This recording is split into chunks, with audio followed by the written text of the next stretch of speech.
We're alive. Welcome, everybody. This is the Movie Busters, episode 20, Karate Kid franchise. We trained all summer for this, as you can see.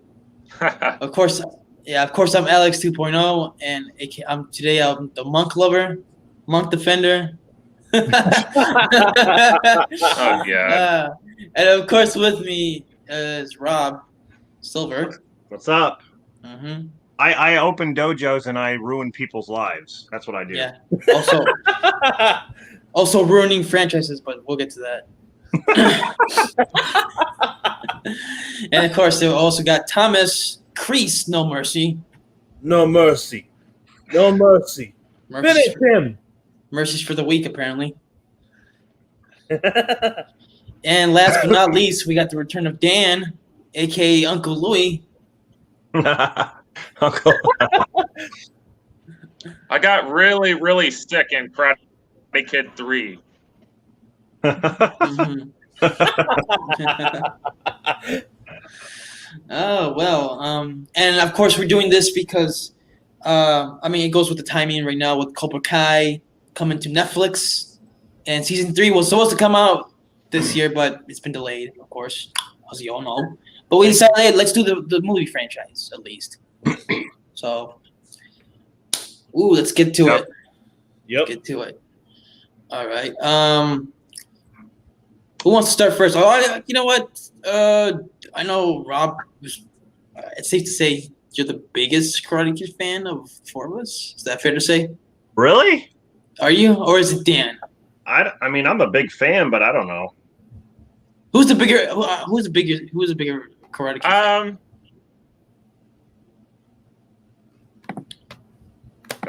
I think we're pretty big, but Rob might have a little bit on this. Maybe. Okay. Well, just because I dressed up? Yeah. That's exactly why. Yeah. Not being racist. Okay. So, You're better than me. Here we are. Rob, why don't you start with the original 1984? All right. Well, yeah. I have to, let's see. I first saw Karate Kid. Let's see. It was in the later, I think it was the later 80s, maybe early 90s. That was when I first saw it. Of course, I was very young, and this movie stuck with me instantly. And of course, to everyone, this is a classic film. Like if you say what's a classic film from the 80s, this is on the list most of the time. But I saw this very young, and you know what this movie did? How it appealed to me was the whole bully aspect. Because I was, for one, but Dan knows this, I was bullied quite a bit in school, and I felt like I could kind of relate in a way. I didn't have no teacher to teach me karate, but my dad was the one who told me, don't let people push you around, stand up for yourself and stuff like that. So I actually gained more confidence later on in the high school era. But this movie kind of, I don't know, it really sent out a message more than anything. But I don't know, as far as Ralph Macchio, Pat Morita, I know him from Happy Days. I used to watch Happy Days all the time. That's where Pat Morita came from. And of course, Ralph Macchio did The Outsiders. So I was, kind of familiar with that in a way. Yep. But I don't know, the movie I love the acting, the music, the characters themselves work very well. And it's just got an amazing story. And it's something that people never really forget because, we're not going to get into this right now, but Cobra Kai, look at how that is touching people because of how good the movies are, especially the first one. So, I don't know. It just always remained a classic for me and always one of my favorites. So that's pretty much it. Okay. Dan.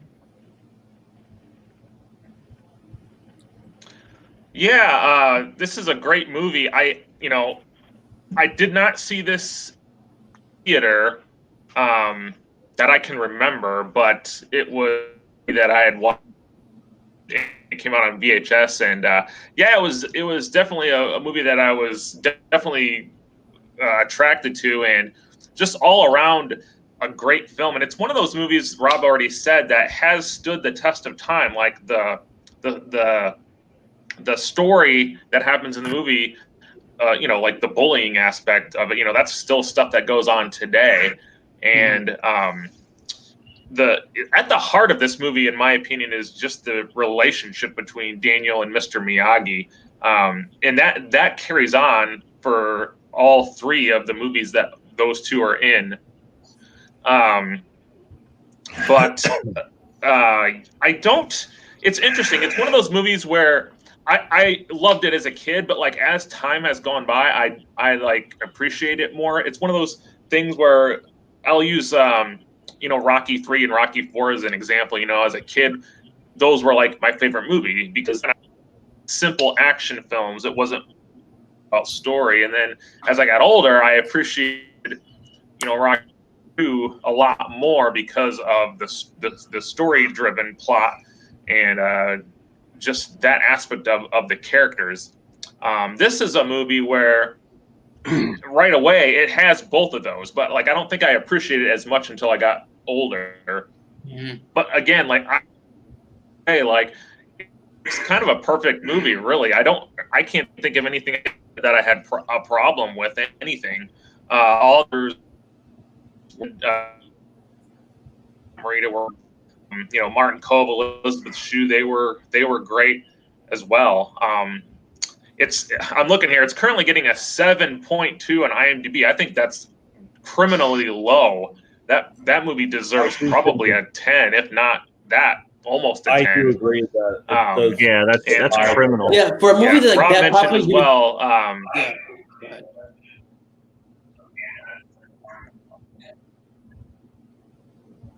Sorry about that. Yeah. Oh, that's okay. John Avildsen directed this movie. He directed Rocky, and they both have the parallel of like the underdog story.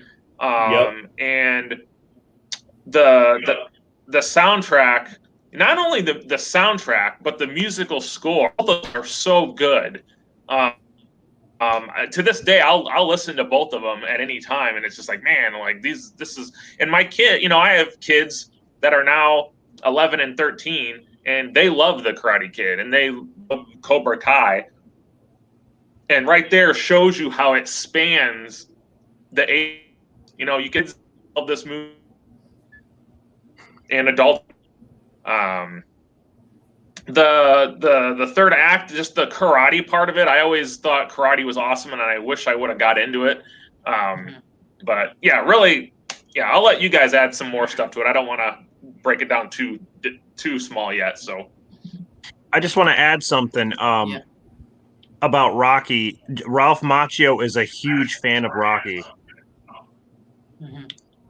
Same director, but he's a huge fan. Yeah, Rocky. Yeah.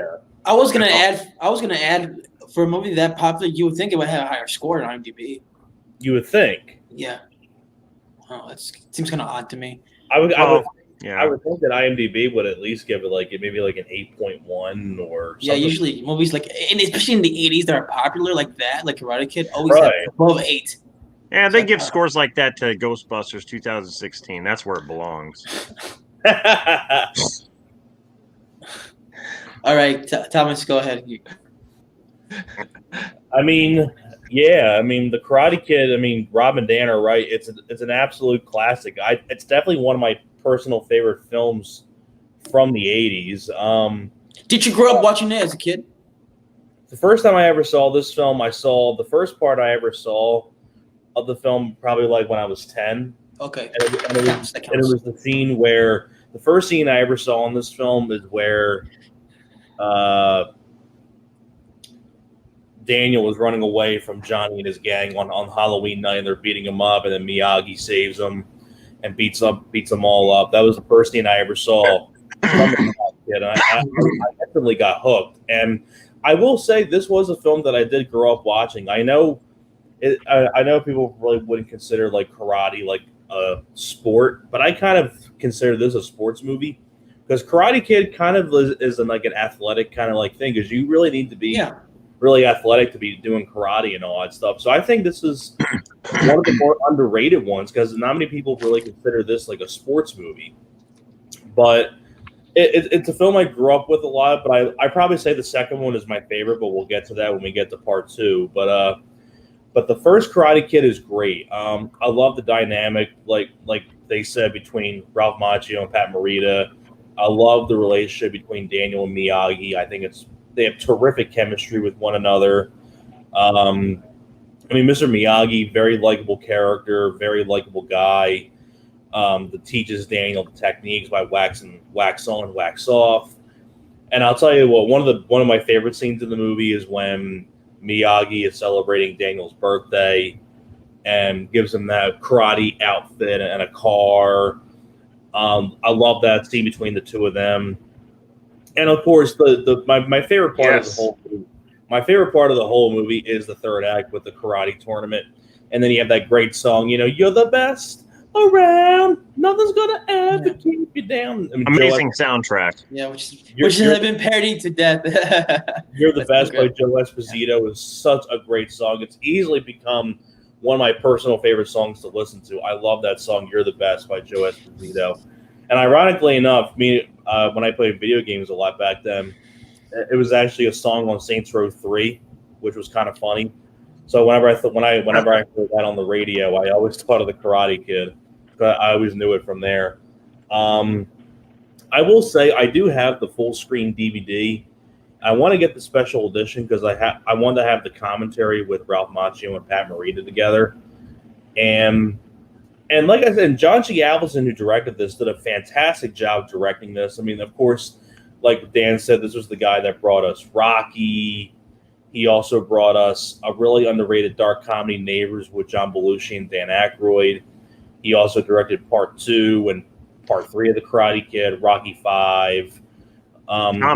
May God rest his soul. John G. Avildsen no longer with us anymore. Thomas, really quick, I just wanted to throw this out there. The 2-pack Blu-rays are really cheap for Karate Kid 1 and 2.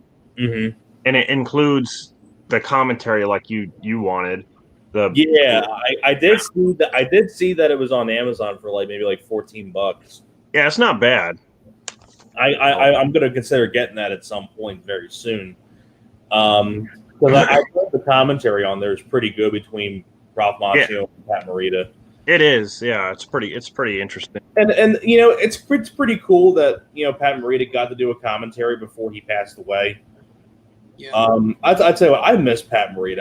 I wish Pat Morita was still alive today. I miss Pat Morita. Me too. Happy Days, and yeah, I love the movie he did with Jay Leno, Collision Course. It's a fun buddy cop movie. Hey, do you remember he was in that movie called it was called Heat with Jean-Claude Van Damme? Oh, that's right. He was older, but right. It's weird seeing him in that. Yeah. There's also this movie called King Cobra, which I don't know you guys. Yeah, I know what you're talking about. Yeah. That's like one of his last movies. Mm-hmm. Yeah, Julie, Ralph mentioned this in the comments. I just want to point out that Ralph Macchio named his kid Daniel. Yeah. Yeah, that's true. That's how much of a fan he is. Yeah. Or that's how much he loves the movie. Mm-hmm. I mean, that's what made him a household name. Yeah. And you figure Ralph Macchio, before he did this, was The Outsiders, which was a pretty big film around that time too. Mm-hmm. And still is. Yeah. Which was a breakthrough to a lot of young actors. Yeah, it was a breakthrough for a lot of people. Tom Cruise and Emilio Estevez and Ralph Macchio, Diane Lane. It was a pretty big movie for a lot of people. Mm-hmm. And but it's really hard to talk about a film that everybody really knows about. I mean, the final shot of the movie is great, or the final minute where the classic '80s freeze frame. Yeah. Yeah, it's like you have that great freeze frame where Miyagi smiling at Daniel, nodding his head that he won, and it just cuts the credits. Such a great ending, and the whole crane kick when he does the whole crane kick to Johnny's chin. Such a great final moment of the tournament. And Martin Cove, I forgot to mention Martin Cove as Kreese. Great, pretty much a great villain. I love Martin Cove a lot. I loved him in Karate Kid. And I loved him in a lot of other stuff as well. Rambo 2. Rambo 2, yeah. Oh, he was in that one, yeah. VFW. Yep. That was one that came out this year. I love VFW. That was excellent. VFW was awesome. Excellent movie. And Martin Cove was in that too. And Martin Cove been in a lot of stuff. And yeah, I think a lot of people don't even remember he was in Rambo 2. It's a great role he played in Rambo 2. Yeah. And I love William Zabka as Johnny. And I like the fact that Johnny does have an arc at the end where he appreciates Daniel and hands Daniel the trophy himself. So I like that part as well. I first saw William Zabka in European Vacation. He has a little part in European That's Vacation. right, he did. Yeah. He did. That's right. Oh, was he Yeah. Audrey's boyfriend? Yeah, he's Audrey's, yeah. Yeah, Audrey's yeah, boyfriend. yeah. Yeah. That's right. Holy Yeah. shit, I totally forgot about that. Yeah. Uh-huh. Oh, wow. But yeah, it's really hard to keep going on about this film. I mean, everybody's seen this film. It has wonderful music. I love the actors. I love even Elizabeth Shue. I really like in the film as well. And Elizabeth Shue did a lot of other stuff after this: Adventures in Babysitting and Link, The Trigger Effect. I mean, she did a lot of other stuff after this. So Back to the Future Part 2 and 3. yeah, exactly. Yeah, but it's a classic film. Oh, yeah. It's one of my personal favorite films from the 80s. I mean, great musical score, really good acting, love the characters, things like that. I think that's your time up. What happens is my phone is connected to my MacBook, and I get text messages, ding. Yeah. The only You way can't put that silent? The only way I can turn the ding off, though, is if I turn the volume all the way down. Oh, okay. And I don't want to do that. Alright. My buddy's texted me because about the Flyers game later at 7:30. So, so I'm going over later tonight. So, but I digress. But great movie and things like that. I mean, that's all I really got to say about the Karate Kid. I mean, it's a very solid flick. Great 80s movie. I love the first film a lot. All right, well, I'm coming on the Karate Kid in a different way because all you guys grew up watching it as a kid. I never saw it as a kid. So I have a completely different perspective on the movie. The only time before this year, Wow. the only time I saw it was one time, and that was like around when the remake came out. I thought, like, when I first saw it, I was like, oh, it was decent, and then I kind of moved on. I was like, I didn't even think about it. Like, until like Cobra Kai was coming out, and then people were talking, oh yeah, shit, like Cobra Kai. I was like, oh yeah, Karate Kid, like that's something I never got into. So like I saw all the films, and then watched Cobra Kai, and I finally got why people loved it so much.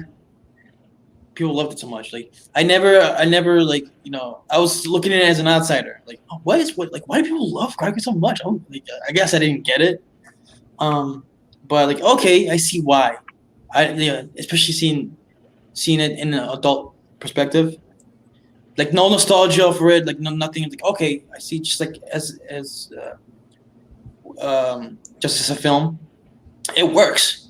Like it holds up. It's not. I mean, yeah, sure. Like it's 80s, but it's still. Sure. I think it still holds up. I mean, I think the story you guys mentioned the bullying stuff. Like it's universal, and I think that's part of the appeal to it. That's a huge part of the appeal to it. First the love of karate and all that. The fighting. And the whole moving to a different town, starting a whole new life. I relate to that a lot because I've been through that. So it's funny that I never saw that movie as a kid because like if I saw it like around the time I had to move and do all that shit that Daniel had to go through. Like that movie would have like stuck with me as a kid. So, but like I said, it still holds up as a film. I think I was ready to kind of like, and this is the cynicism in me. I was ready to dismiss it, like, oh, people love it because of nostalgia. No, I saw it without nostalgia goggles, like, and I think it's good, like really good. So I think the love for it is justified. But like, other than that, like the movie itself, like the acting, you guys mentioned the acting, the music, the characters, the story, all work. Um, and me, Pat Morita as Miyagi, like a lot of people don't know this, and I didn't know this for the longest time. He was actually nominated for an Oscar for this movie, which is like, and especially seeing it again, Yes, yep. and then seeing part 2, like why didn't he win? He didn't win. He was nominated, but like, oh, it's cool that he was at least recognized for performance. And what I also Miyagi, find, yeah, what I it's an iconic, and it's like an iconic role, so it's cool. what I also find really cool about Pat Morita's performance as Miyagi also is that accent that he put on was completely like fake. Like he's perfect. That's another thing I didn't know about. Like, oh he shit, speaks perfect English, and I'm like, I'm like, holy shit! Like Miyagi speaks perfect English. Yeah. According to Pat Morita's daughter, after Happy Days, he was actually struggling really bad. Mm-hmm. Pat Morita couldn't get work, and this was actually like a breakthrough. It was like a comeback. It was like a comeback, but in a different way. He was always used to being the comedy man, and no one really took it seriously that he was going to do this kind of role. But man, when he did, like, then it totally switched. Like he. Mm-hmm. That this was the role for him, and obviously it was because he did 4 movies. Yeah. So, and you figure like other films that Pat Morita did, other than the 4 Karate Kid movies, Collision Course with Jay Leno. You had the Heat movie with Jean-Claude Van Damme. Yeah, Julie, I took karate too. I was very young. I had to do like push-ups on my knuckles and stuff. It's as a kid, it's kind of I don't want to say traumatizing, but it's something that they kind of kick your ass. What did you go Cobra Kai? No, yeah, it seems like that. No, like I was young, and like they really push you. Like you do something wrong, you do push-ups on your knuckles. I guess you could call them crease, because it's about discipline, right? I mean, it's about discipline. But it's like when you're a kid, you don't look at it as discipline. You're like, well, this guy's mean. You're right. Yeah. And like the whole wax on, wax off thing, like it's iconic, and like I never understood. For the honest, I never understood why it was kind of okay. It's a funny thing, it's wax on, wax off. Okay, but seeing it now, it's like okay, that's a pretty genius thing. Like that's how he trains them. The brushing the fences. That's good stuff. And people can look at it as like, oh, it's corny, whatever. But like, I think the way it's executed works. It's a genius idea because it's a way of movement. It's like you learn definitely. the movement.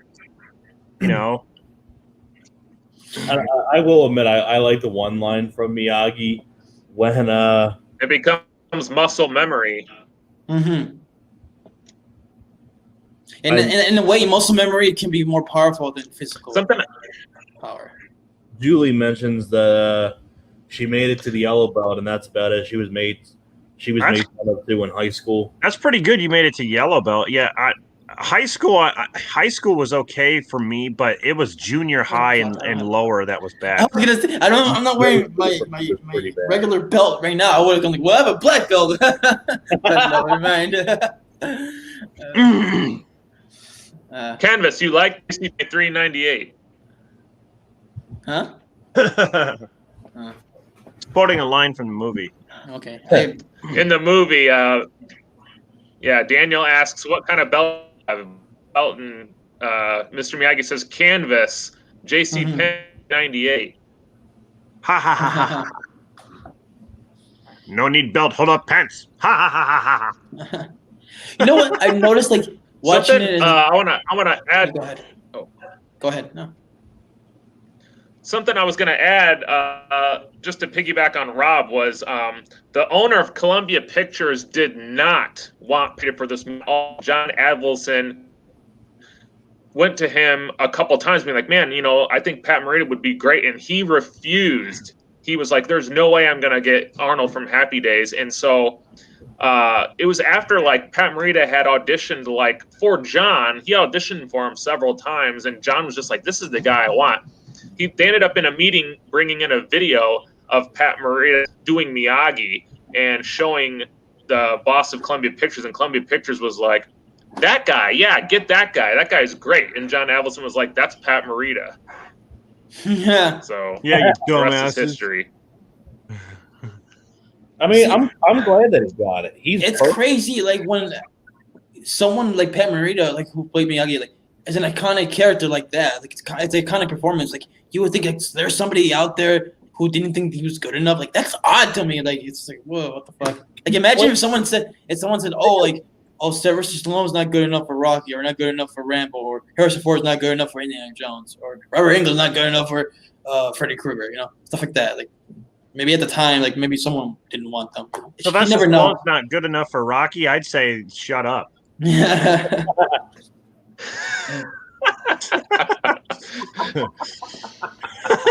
I think it's weird. Like what could have been? Oh. Right. Fart in their face and shut up.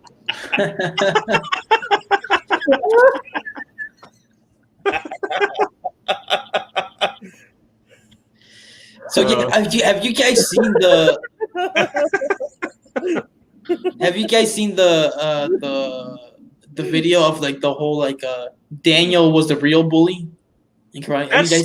That's stupid. I'm sorry. You're not. Conspiracy theory. You guys not? I thought the whole video was funny. I don't know. It makes no sense. If you watch the movies and then watch Cobra Kai, it makes no sense. Sorry. Yeah, you said that you go, what the fuck? Yeah. I don't want to go like Cobra Kai stuff, but like that was the question I was gonna ask you guys.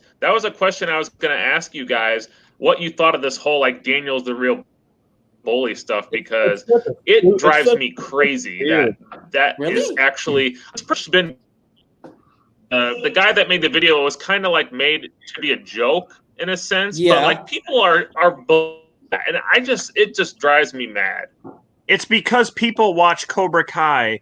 They're not familiar with the Karate Kid film, so they'll watch Cobra Kai, so automatically they're going to think, that, because in the show, it shows Johnny's perspective. It's like when you watch this movie, when you watch Karate Kid, it's automatically you think Daniel's the victim. I mean, that's how it is. That's how it plays out. He doesn't do one thing to provoke Johnny. He doesn't say like, oh, like, Johnny, I'm picking on you. Well, there's the Halloween party. He dumps water on him, but he could have left it alone, but at the same time, he was getting bullied way before that, and he just basically he got his revenge in a way, and I would have done the same thing, trust me. But that doesn't make Daniel a bully, because he got bullied before that. And the time that Johnny decided to pick on Daniel was because he was trying to help Allie.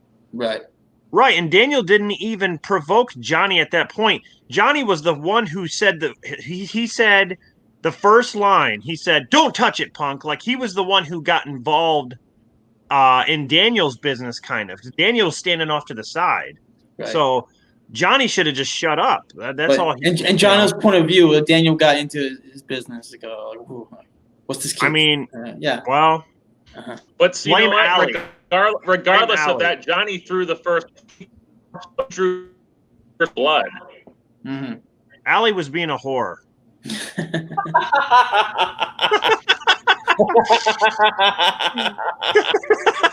Allie with an eye. Again, I don't want to talk about Cobra Kai, but even in Cobra Kai, in that one scene where Johnny is telling the backstory of what happened in the past, he's telling it like how he saw it, but then they're showing the footage of what really happened. So right there, it's showing that Johnny's memory of the incident, he's just seeing it from his perspective. But when they're showing the clips, when he's talking about like, oh, how Daniel and Miyagi did this, it's showing what really happened. So his view is twisted. But I know you guys say that you don't like that YouTube video about Daniel being bullied. But I know it's supposed to be comedy, and that's what I take it for. But at the same time, like if it creates an interesting debate, like whose point of view you take, like I think that makes the video worth watching at least for that. I mean, it's making people believe it though. It's like people are actually believing that. I mean, I'm not going into Cobra Kai. Daniel was a jerk in the first season, kind of, but you watch this movie, you see why. You watch any of the movies, you see why. That's what I'm saying. But even if you just see the first movie and don't even pay attention to Cobra Kai, I think Johnny is not a bad person per se. I mean, like he was trained by a bad like Miyagi said, like there's no bad student, it's only bad teacher. And you do see that in the first movie. We didn't know much about him. But you see little glimpses, like for example at the end where Kreese tells him to sweep the leg, he looks at him like what? Like he doesn't want to do that. Right. And that one guy who hurts Daniel. I would say I can beat this guy. But the one guy who hurts Daniel after he hurts his leg, he says, "I'm sorry, Daniel." He apologized right away. So these bullies are not like they're bullies, but they're not bad. Well, that's the guy like throughout the film. That's like the one guy that has the most sympathy for Daniel. Right. Bobby, yeah.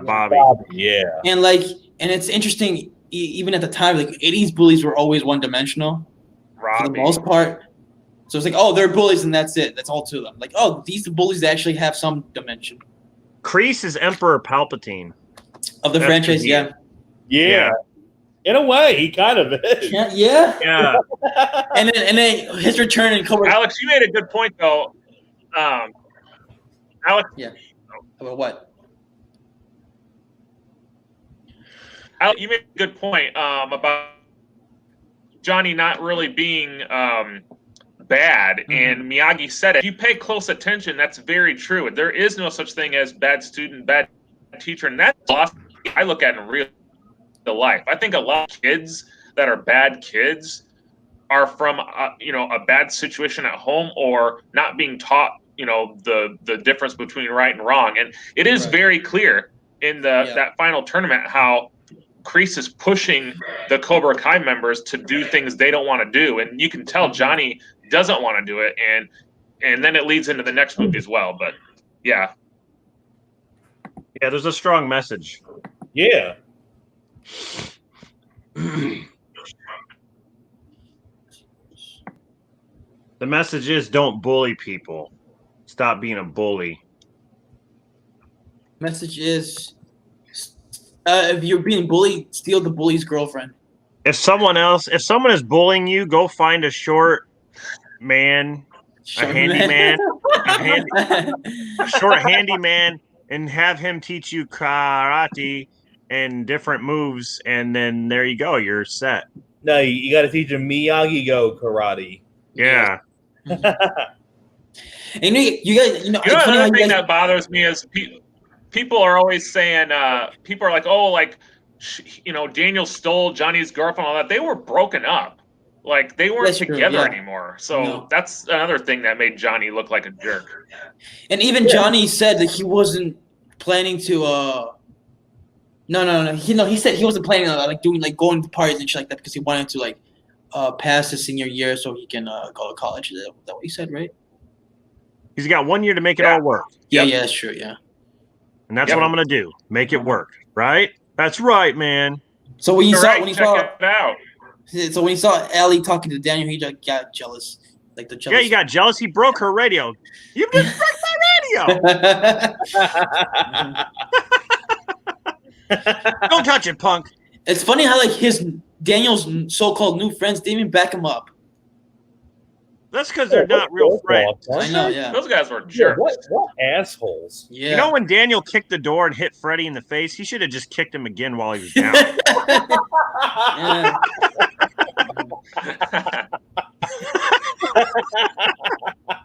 Hey, what was that? Karate? Yeah. One thing that I found weird. One thing I found weird in the movie was like there's a scene where Mr. Miyagi's celebrating and he gives Daniel alcohol beverage. Like, that doesn't quite hold up today, but whatever. The scene where Miyagi's drunk, that's like one of the best scenes, though. Oh yeah, dramatically. It's very emotional. Yes. Yeah. Yeah. Well, you get to learn some Well, of his he was backstory. drunk. And you get to learn even more about that in part 2. Yes, Right. Yeah. His backstory. Like you get to hear like how he ended up the way he was in this movie. Like, oh, okay, he was a veteran. Interesting. That's like the one time we see him vulnerable in the whole series. Yeah. He sure had a quick hangover because the next day he's like, "Hit me, Danielson, hit me." Yeah. He's Mr. Miyagi. I guess he can deal with. Take out. Yeah, he can hold his liquor. The next day he's like a spring chicken. Yeah, he got. He fixed Daniel's project. Yeah. He's a father figure. Yeah. The whole like Zen master healer thing. Which I like that they call back to that in Cobra Kai. In a funny way. That's funny. The way they did that. Yeah. So yeah, final thoughts on original Karate Kid before we move on to the sequel. Great flick. It's great, and if you have a fly problem, just get some chopsticks. That's all I'm saying. See, I tried that. That's bullshit. Doesn't work. You just can't do it. That means you can't accomplish anything. I tried. All I can say is, fuck the fly swatter and get chopsticks. Yeah. I tried to use Miyagi's way. I tried using the Force. It doesn't work. Wow. Yeah, I think Daniel kind of pissed Miyagi off. I guess the last thing I'll add is the budget was $8 million and million on an $8 million budget, so it was a big hit. Well, yeah. Fantastic. And you, one thing I want to add before we move on to the sequel. You guys mentioned about 80s montages. Like, yeah, both Rocky and Karate Kid are the ones that are most famous for it in the 80s. The whole montages. So, and it's same director that started the Rocky franchise and this franchise. Interesting. Julie has a really good point here. You can accomplish anything if you use chopsticks. If you put your mind to it, yeah, sure. Absolutely. You can pick up anything. You can. Yeah. Yep. All right. So since Karate Kid was a huge hit back in '84, of course, just like any '80s movie that was a huge hit, or any movie in general is a huge hit, it gets a sequel. And 2 years later, we got Karate Kid Part 2. There we are. Yes, 1986. Yep. Karate Kid Part 2. We forgot to mention too. Amazing score by Bill Conti in the first movie too. Yes. And a great score by him in this one too. Yeah. So in this one, it starts off right when the first one ended. Right. Which always literally. Yeah. Literally, yeah. Yeah. Dan, you can start this one.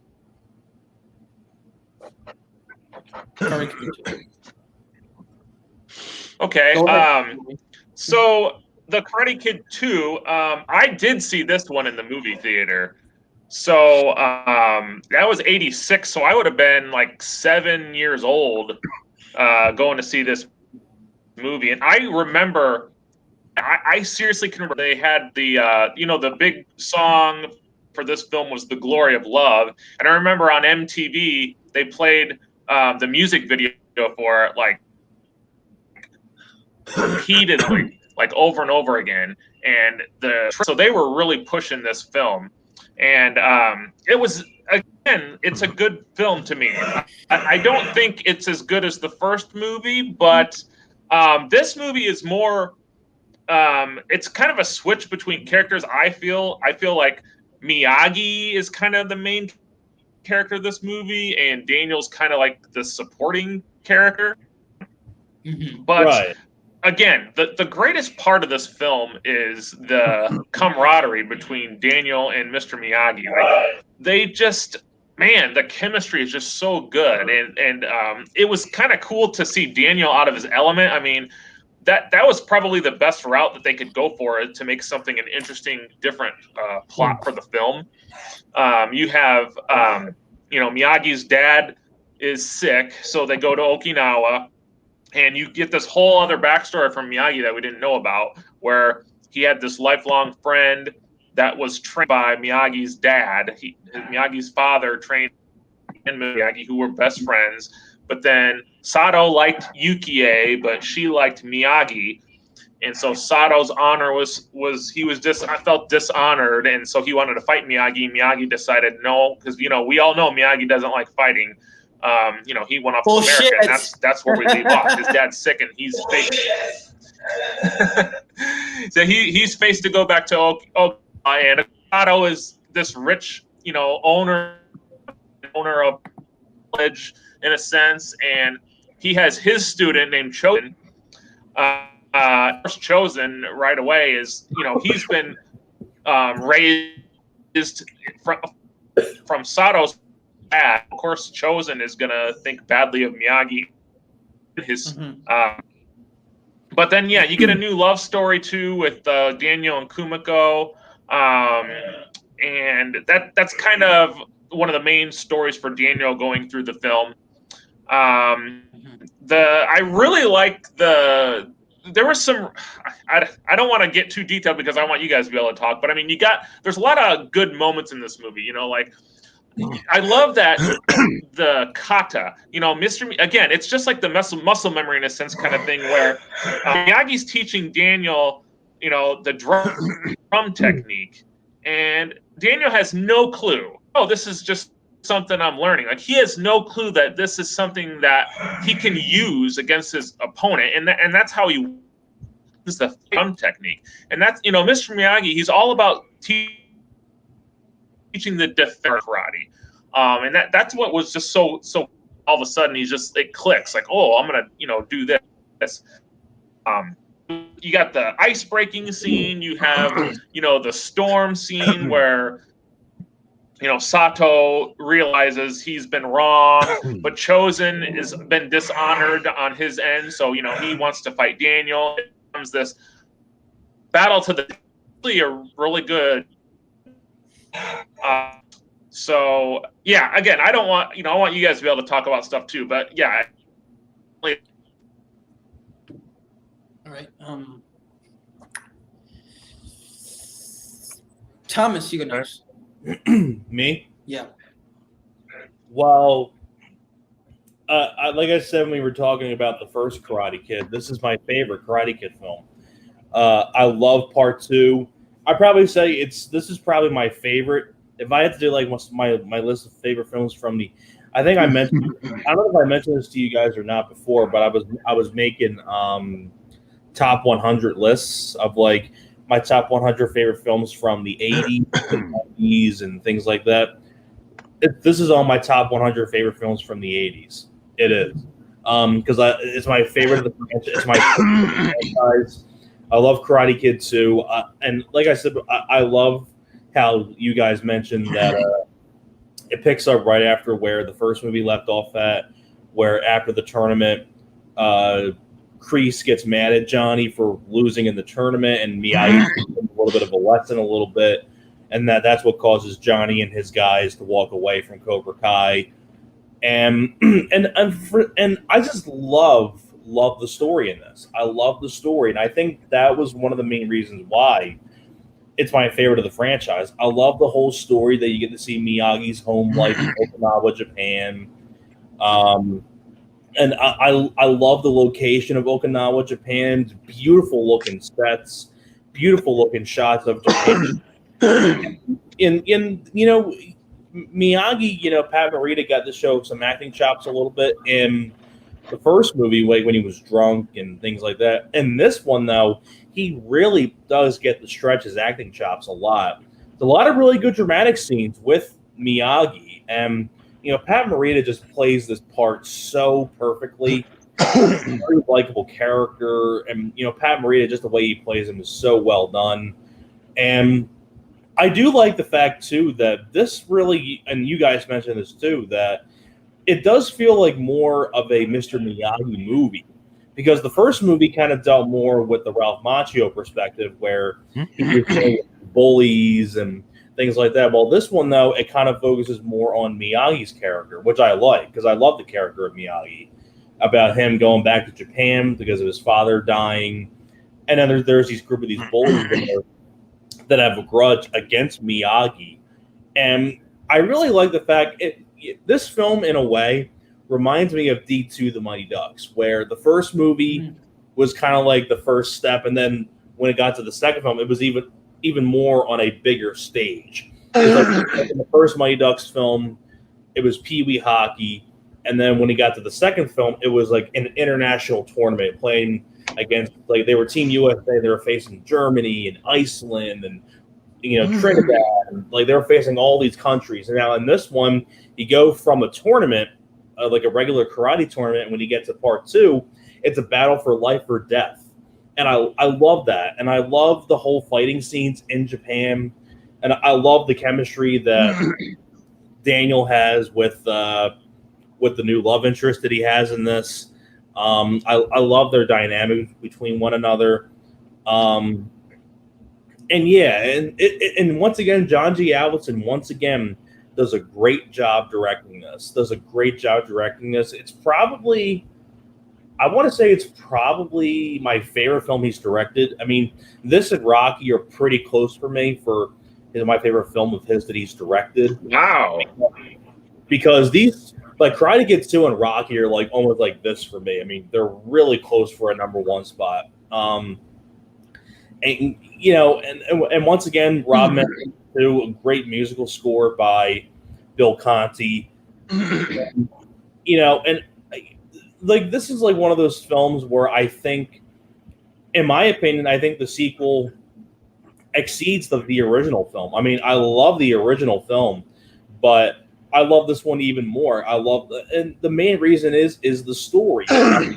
Because you get more development of the Mr. Miyagi, and you get to see more about his home life and his family and his hometown, like in Japan. And I love the whole, and that's like what really sells the film for me, is the whole setting in Okinawa, Japan. And the ending's great. You have the really great final shot where Miyagi's smiling once again, like at the end of the first movie. And yeah, and I mean, I can go on and on about Karate Kid Part 2, but it's such a well-done flick. Fantastic music. I love the acting in the film. Once again, Miyagi and Daniel have a great dynamic between one another. And it's one of those films that, and I will say this too. I was looking at like the Rotten Tomatoes score and the IMDb score. Oh my God, no! This gets a 6 out of 10 on IMDb. It gets a 6, and on Rotten Tomatoes. And what did the first That's movie? Wrong. Hey Dan, you still like IMDb? And I like Metacritic. now, I do. What did the first movie get on Rotten Tomatoes? On IMDb, it got like what you guys said, 7.2, right? 7.2. No, I'm talking about Rotten Tomatoes. Probably like a 90 or something. I don't know. This one, Yeah, you know 7.2. You know what this gets on Rotten Tomatoes? Oh boy. A 45%. Oh boy. What? Uh-huh. Fuck This that gets site. 45%, and I don't think that whatsoever. Rotten Tomatoes can kiss my tomato. How about that? My big red ass. Ah, And also, Julie makes a really good point about the ice breaking scene was cool. It is. that was That's a amazing. great scene.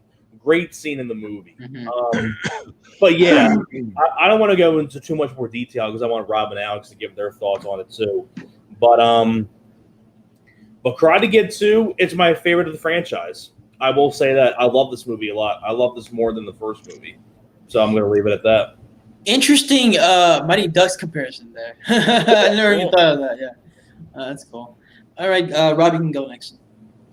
Okay, I'll just add a few things. I'm not gonna say the same stuff you guys did, but just to add a few things. Ralph Macchio, I know we didn't talk about this. Ralph Macchio was actually playing a lot older. I mean, he was actually a lot older than the character he was playing, especially in the first movie. He was like in his 20s already.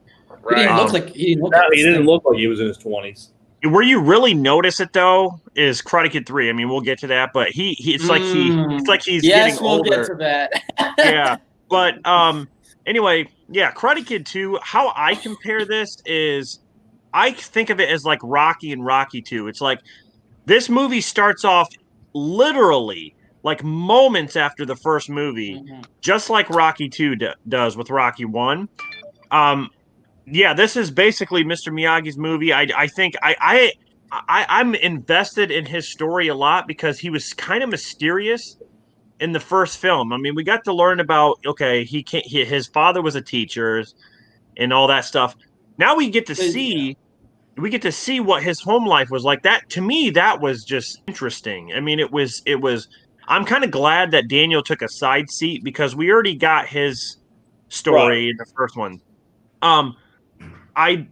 Even though this movie still deals with bullies, even Miyagi's getting bullied, for crying out loud. But still, there's a great message here as well. I mean, it's about respect, and it's also about honor. Like, you're dishonoring somebody. How do you get that honor back? Well, in Okinawa, you fight, and that's how you get honor back. But they do it a different way in the movie, and I kind of think Sato was just a hothead. He needed to shut the hell up sometimes. But honestly, I do love the I do love the love story between Kumiko and Daniel a lot more than him and Ali. I think Kumiko worked better. Right. Interesting. They just did it better, I think. Ali was sort of like flip-flopping. It seemed like Kumiko, she had a dream. You did say she was a whore, so Kumiko is not a whore, okay? She had goals. She was a whore with goals. I don't know. But she wanted to be a dancer. She wanted to be a dancer, and there's no schools. There's no schools in Okinawa for her to be a dancer. Oh, that sucks. So she has to go somewhere else. That sucks, doesn't it? And anyway, yeah, Daniel and her were going to do it maybe at one point.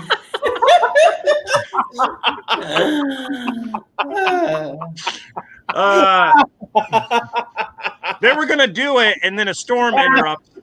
The storm interrupted, and so, you know what? Honestly, yeah, this this movie is awesome. Like, honestly, it's a great. It's a great sequel.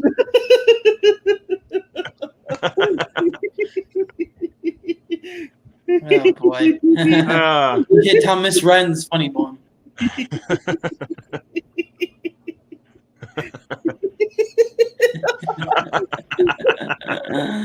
She made him that special tea, and he drank it. So that means they were going to do it. Hopefully, it wasn't that tea from Midsummer. Oh my God! Yeah, hopefully it wasn't that shit.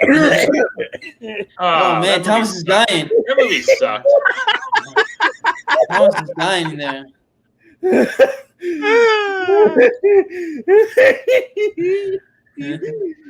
I think, you know what else? The movie had great music though. Like you said, like Bill Conti. Like this music, the music was it felt the same, but it was like different. It had like these drums. I don't know. The music is really cool.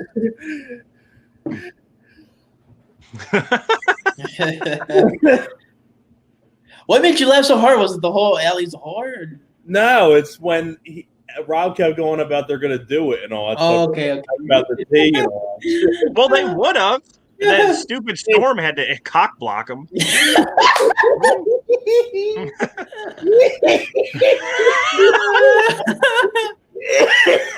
Oh man. What's more important? What's more important, getting some or getting safe? Taking shelter or getting some? What's important? Well, you can get shelter and then you can get some afterwards. Yeah, well, not with all those people there. I mean, Miyagi was there. Everyone was there. I guess you're right. I guess that storm is a comic blocker. Hey, there's one line in this movie. I want to mention this to you guys if you remember this. Yeah. There's one line What in this about movie. Miyagi and Yukie? Oh, they might have done it already. She did serve him tea, so they might have done it. And the summer tea. Yeah. You know what's creepy about that? Daniel and Kumiko were watching it. That's sick. You're gonna kill Thomas. Hey, there's one line. I want to mention this really quick. There's one line in Karate Kid 2 in the beginning that I don't understand till this day, and I don't know why they put it in there. The part where Miyagi, Kreese punches the windows. Miyagi, throws him on the ground, and then Daniel goes, he's like, wow, you could have killed him, couldn't you? And Miyagi's like, hi. He's like, yes. And then he's like, well, why didn't you then? Yeah. Like, I never understood that. Like, are you serious, Daniel? Like, you're saying why didn't you kill him? Like what, in the parking lot kill him? I think maybe Daniel, like, he actually thought for a second he was going to kill him. Like, he saw he was ready to, like, I can do that. And then he's like, no, shit. Yeah, but I mean, yeah, he had him like this, like he was gonna kill. Like, so you're saying like why didn't you just go and then just kill him? Like what? Yeah, I never understood that. Because we saw they actually cut out a scene, a line of dialogue with that where that part happened and Daniel was in the side going like, finish him. All those witnesses, Miyagi would have went to prison. All those people. That is a weird line now that I think about it. It is weird. Yeah, it's weird. But like, that whole point of that scene was like Miyagi proving a point, like, okay, mercy is not for the weak. Even like Kreese was looking for mercy at that moment. I mean, I understand the point. It's just Daniel was stupid for saying that. Yeah. Interesting. Anyway, that's it. Well, oh my God. This movie, here's the thing. Just like in a lot of 80s sequels, a lot of the times they fall in the trap of like repeating the same exact story as the first one. This is not the case at all. This actually like was surprised how different it was from the first one. Right. And that's one of the reasons why I liked it. Like, okay, different setting, different story. Yeah. Also kind of like different tone as well. It's like a little more serious. And that took me by surprise. And like, one thing though, I really just irritated me in the beginning was like, Allie and Daniel's mom just disappeared from the story. Like they just disappear. Oh yeah, I forgot to mention that too. Yeah, Allie just being gone. Not only that, Allie and Daniel break up off screen. Oh, she found some other guy. What? She's a whore. He wrecked his car and everything. Did she's a whore and she's a juvenile. Mm-hmm. She wrecked his car. Yeah, and like Daniel was like, oh yeah, she fell in love with this guy, and she's gonna be with him. Like, dude, Daniel, she broke your heart, dude. All that for nothing. Look he got bullied because he fell in love with a girl, and then in the end, she dumped his ass. Yeah. So was she even worth it? I don't think so. So home wrecker, car wrecker. Yeah, no, that's the biggest problem. And heartbreaker. Movies. Yeah. That's the biggest problem with movies when they do that, where they have like, a two couple love interests throughout like the whole movie. It's like a huge part, and then all of a sudden the second movie, that character like that character's gone. Yeah, I can't stand stand take away a little bit from the essence of the film. I tell you what, the prime example of that is Speed. Yeah, but I can't stand that that cliche. It's like, I can't think of any movie where they've done that it worked. So that's why bringing her back is kind of cringe. Like, honestly. Well, she's got a lot to answer. Like, what? Why did you do that to my car? Yeah. But like, he's the thing. You guys mentioned already, like, the performances by Pat Morita and I'm not sure, especially Pat Morita in this one. Like, dude, his performance is even better. Like that scene where he visits his dad in his deathbed. Like, dude, that actually like got to me. Like, Yeah, the scene where him and Daniel are sitting looking out at the ocean and he starts crying like that. I always get emotional at that. That when he sees his dad in his deathbed, like, dude, that's like that. Okay, like, how did this guy not win an Oscar? Yeah, and all Sato can think about is fighting. Yeah, what a prick. He's yeah, a prick. their dad is literally in his deathbed, and you're thinking about fucking getting revenge for something He that gave him happened 3 decades ago. days. Yeah, I know he's even talking over him. He's like, "You prepare in 3 days to Get your mourn house and in order, Miyagi.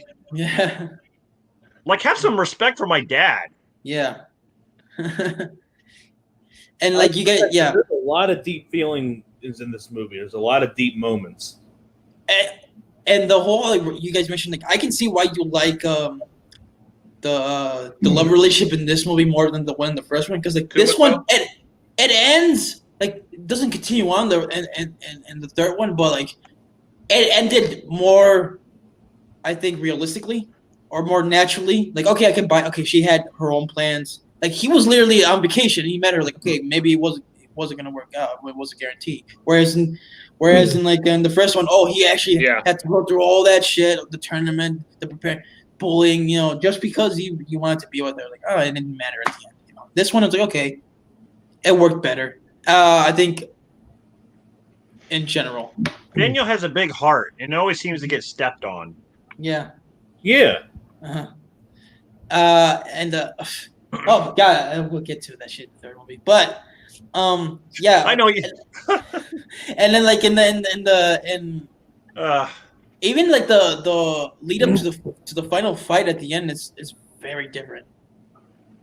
It's like more personal. It's like to the death. Like holy shit. Daniel saves Kumiko basically. He basically has to defend her in a way. And because it's for like to the death. I mean, like it's like, where do you go from there after this? Like, like it kind of set themselves in the corner. Like, okay, like what do you go bigger than to the death? You know. I want to bring something up. I know Dan would probably pick up on this.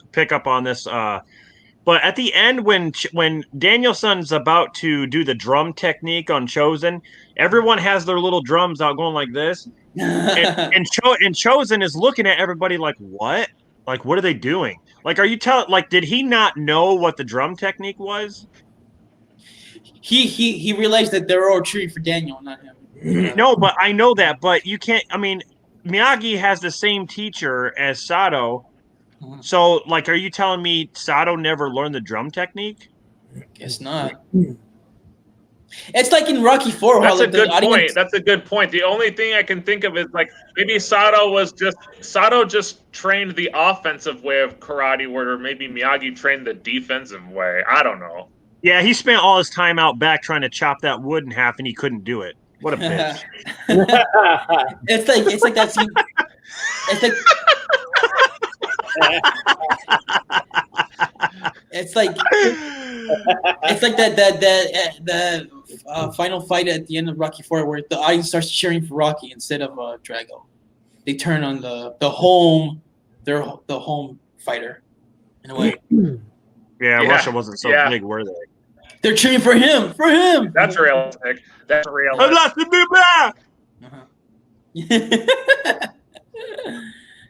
Even but I think as good as the final fight is, even at the end, it's like Chosen's like, dude. Even Sato's saying like, dude, don't fight. Like what? Like I changed my mind about Miyagi. Like even like, no, I have to kill Daniel. I have to kill me. I have to like, dude, get the fuck. Miyagi, what's wrong with you?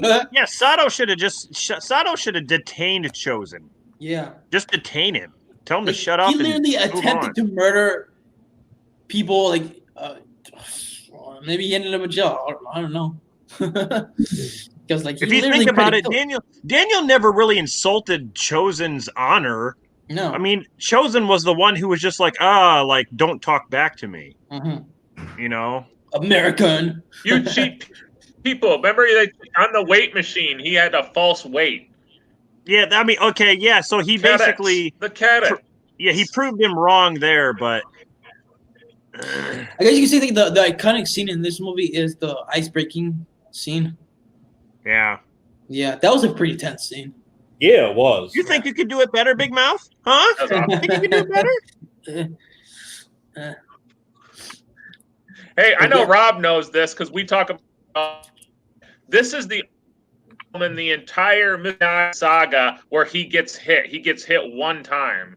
Yes, one time. This is the only time he gets hit. Oh, Miyagi. Chosen, I give Chosen credit. He's the only one who's been able to hit Miyagi.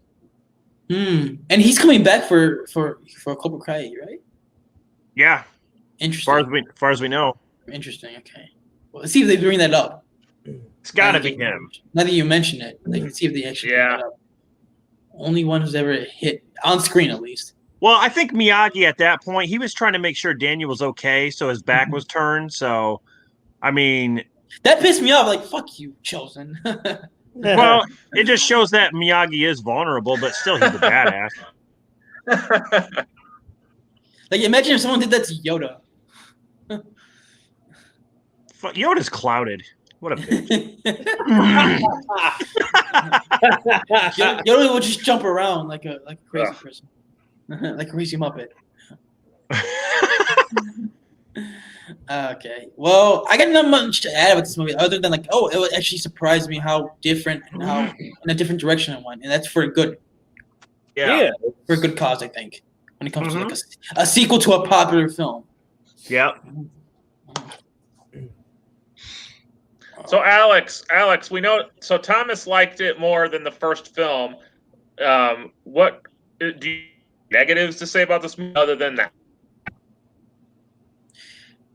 Yeah, just the alley thing is a negative, but that's in the very beginning. So they kind of like brush it, like they throw it out of the way right away. And also the mama, she disappeared. Like, did they? I know they said where she went, but what? I know she appears in the third movie, but She like, went on a business trip. To okay, Fresno. here's the thing. I don't know if you guys ever noticed this. Like this franchise, at least like the 4 films, like it's all about like whoever the Karate Kid is, like their parents always like literally gives them up to Miyagi. You take care of my child. I'm out of here. Like Miyagi's like a fucking has to be a foster parent in these movies. Well, he has he has no father, first of all, but his mom. I mean, that's the whole reason why his mom had to move is because of her work. So, but what I mean is like the mom literally by this movie, she's like, okay, you can take care of Miyagi. I'm out of here. Like, well, not at first though. Remember, not at first. Not in the first movie. I'm saying like in this one and the third one, like Miyagi's pretty much the guardian. No, I meant not at first. Daniel wasn't going to stay with Miyagi until Miyagi called his mom and said, listen, he can stay here. And that's, at first he was going to go with her. So. But, like, it's like, it just seems that, especially when you get to next Karate Kid, we'll eventually get there. Okay. So, any final thoughts on Karate Kid Part 2? Great sequel. Great movie. Oh, wait, to answer your question. To answer your question, Dan, I think the first one's better. Go ahead, Alex. No. To answer your question, yeah, I think the first one's better. But this one is I think this one is a good follow up. I think it was a step in the right direction for the story, to naturally go. And that's how I'll put it. This movie was a hit. The budget was 13 million and it made 115 million. So I mean, it was a big hit for them. Yeah, bigger hit than the first one. If I had one complaint for this movie, sorry, go ahead, Thomas. I was going to say that it was in the top 10 biggest hits of the year for '86. There was a lot of good movies in '86. Yes, there was. Oh, nice. Yeah, same year as Aliens, another great sequel. Yeah. Yeah. They did something different. But yeah, you said that it was big. It was a huge hit. Yeah. No one really mentioned this, and I'm just going to mention it as something that I personally feel because when we get to Karate Kid, I'll go more into it. But if I had a negative to say about this film is I feel like the pacing could be a little bit better. I personally, when I'm watching it now, I guess I didn't feel this way when I was younger, but when I watch it now, I feel like it could be a little bit better paced. I feel like it's a little draggy in some spots, but it's still a good movie. I don't know. I don't know if I I never agree. noticed. No, I don't think I agree with that. I think the pacing was just fine. I can see what you mean, like compared to Well, the then I'm first wrong. one. I'm just wrong. Compared to the first one, maybe, but The first one's better paced, I agree. Yeah, But yeah. this one, I never felt it was slow. if they would have just did it in the warehouse, they would have been better paced. In other words, Dan is wrong, like always. Yep. So, since Karate Kid Part 2 was a even bigger hit than the first one, of course. Then we get into the garbage. Yeah. Karate Kid Part 3 came out 3 years later. I like this movie. Screw it. I don't care. But it's Thomas' turn to go first. No. Yeah. Go ahead.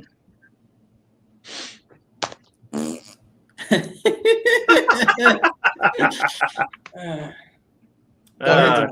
Again with this fucking piece of shit. I think you liked it.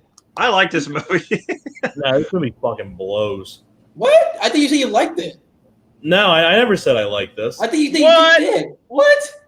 I love the first two. I think you said. Oh, I thought you said like, oh, Karate Kid Part 3 is underrated.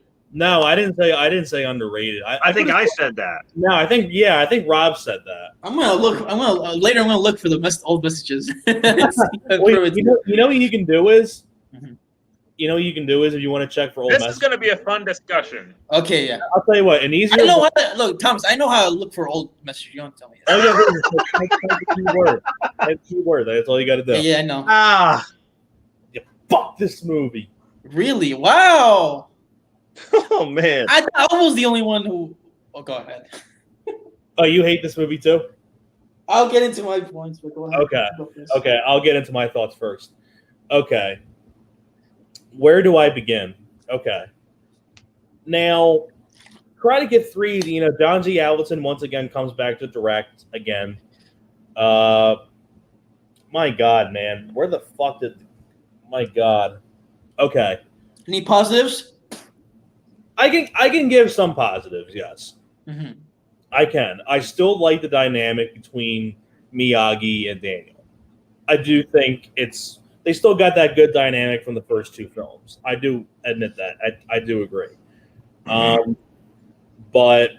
on top of that too, John G. Avildsen doesn't do a bad job of directing the film. It's not a bad looking film.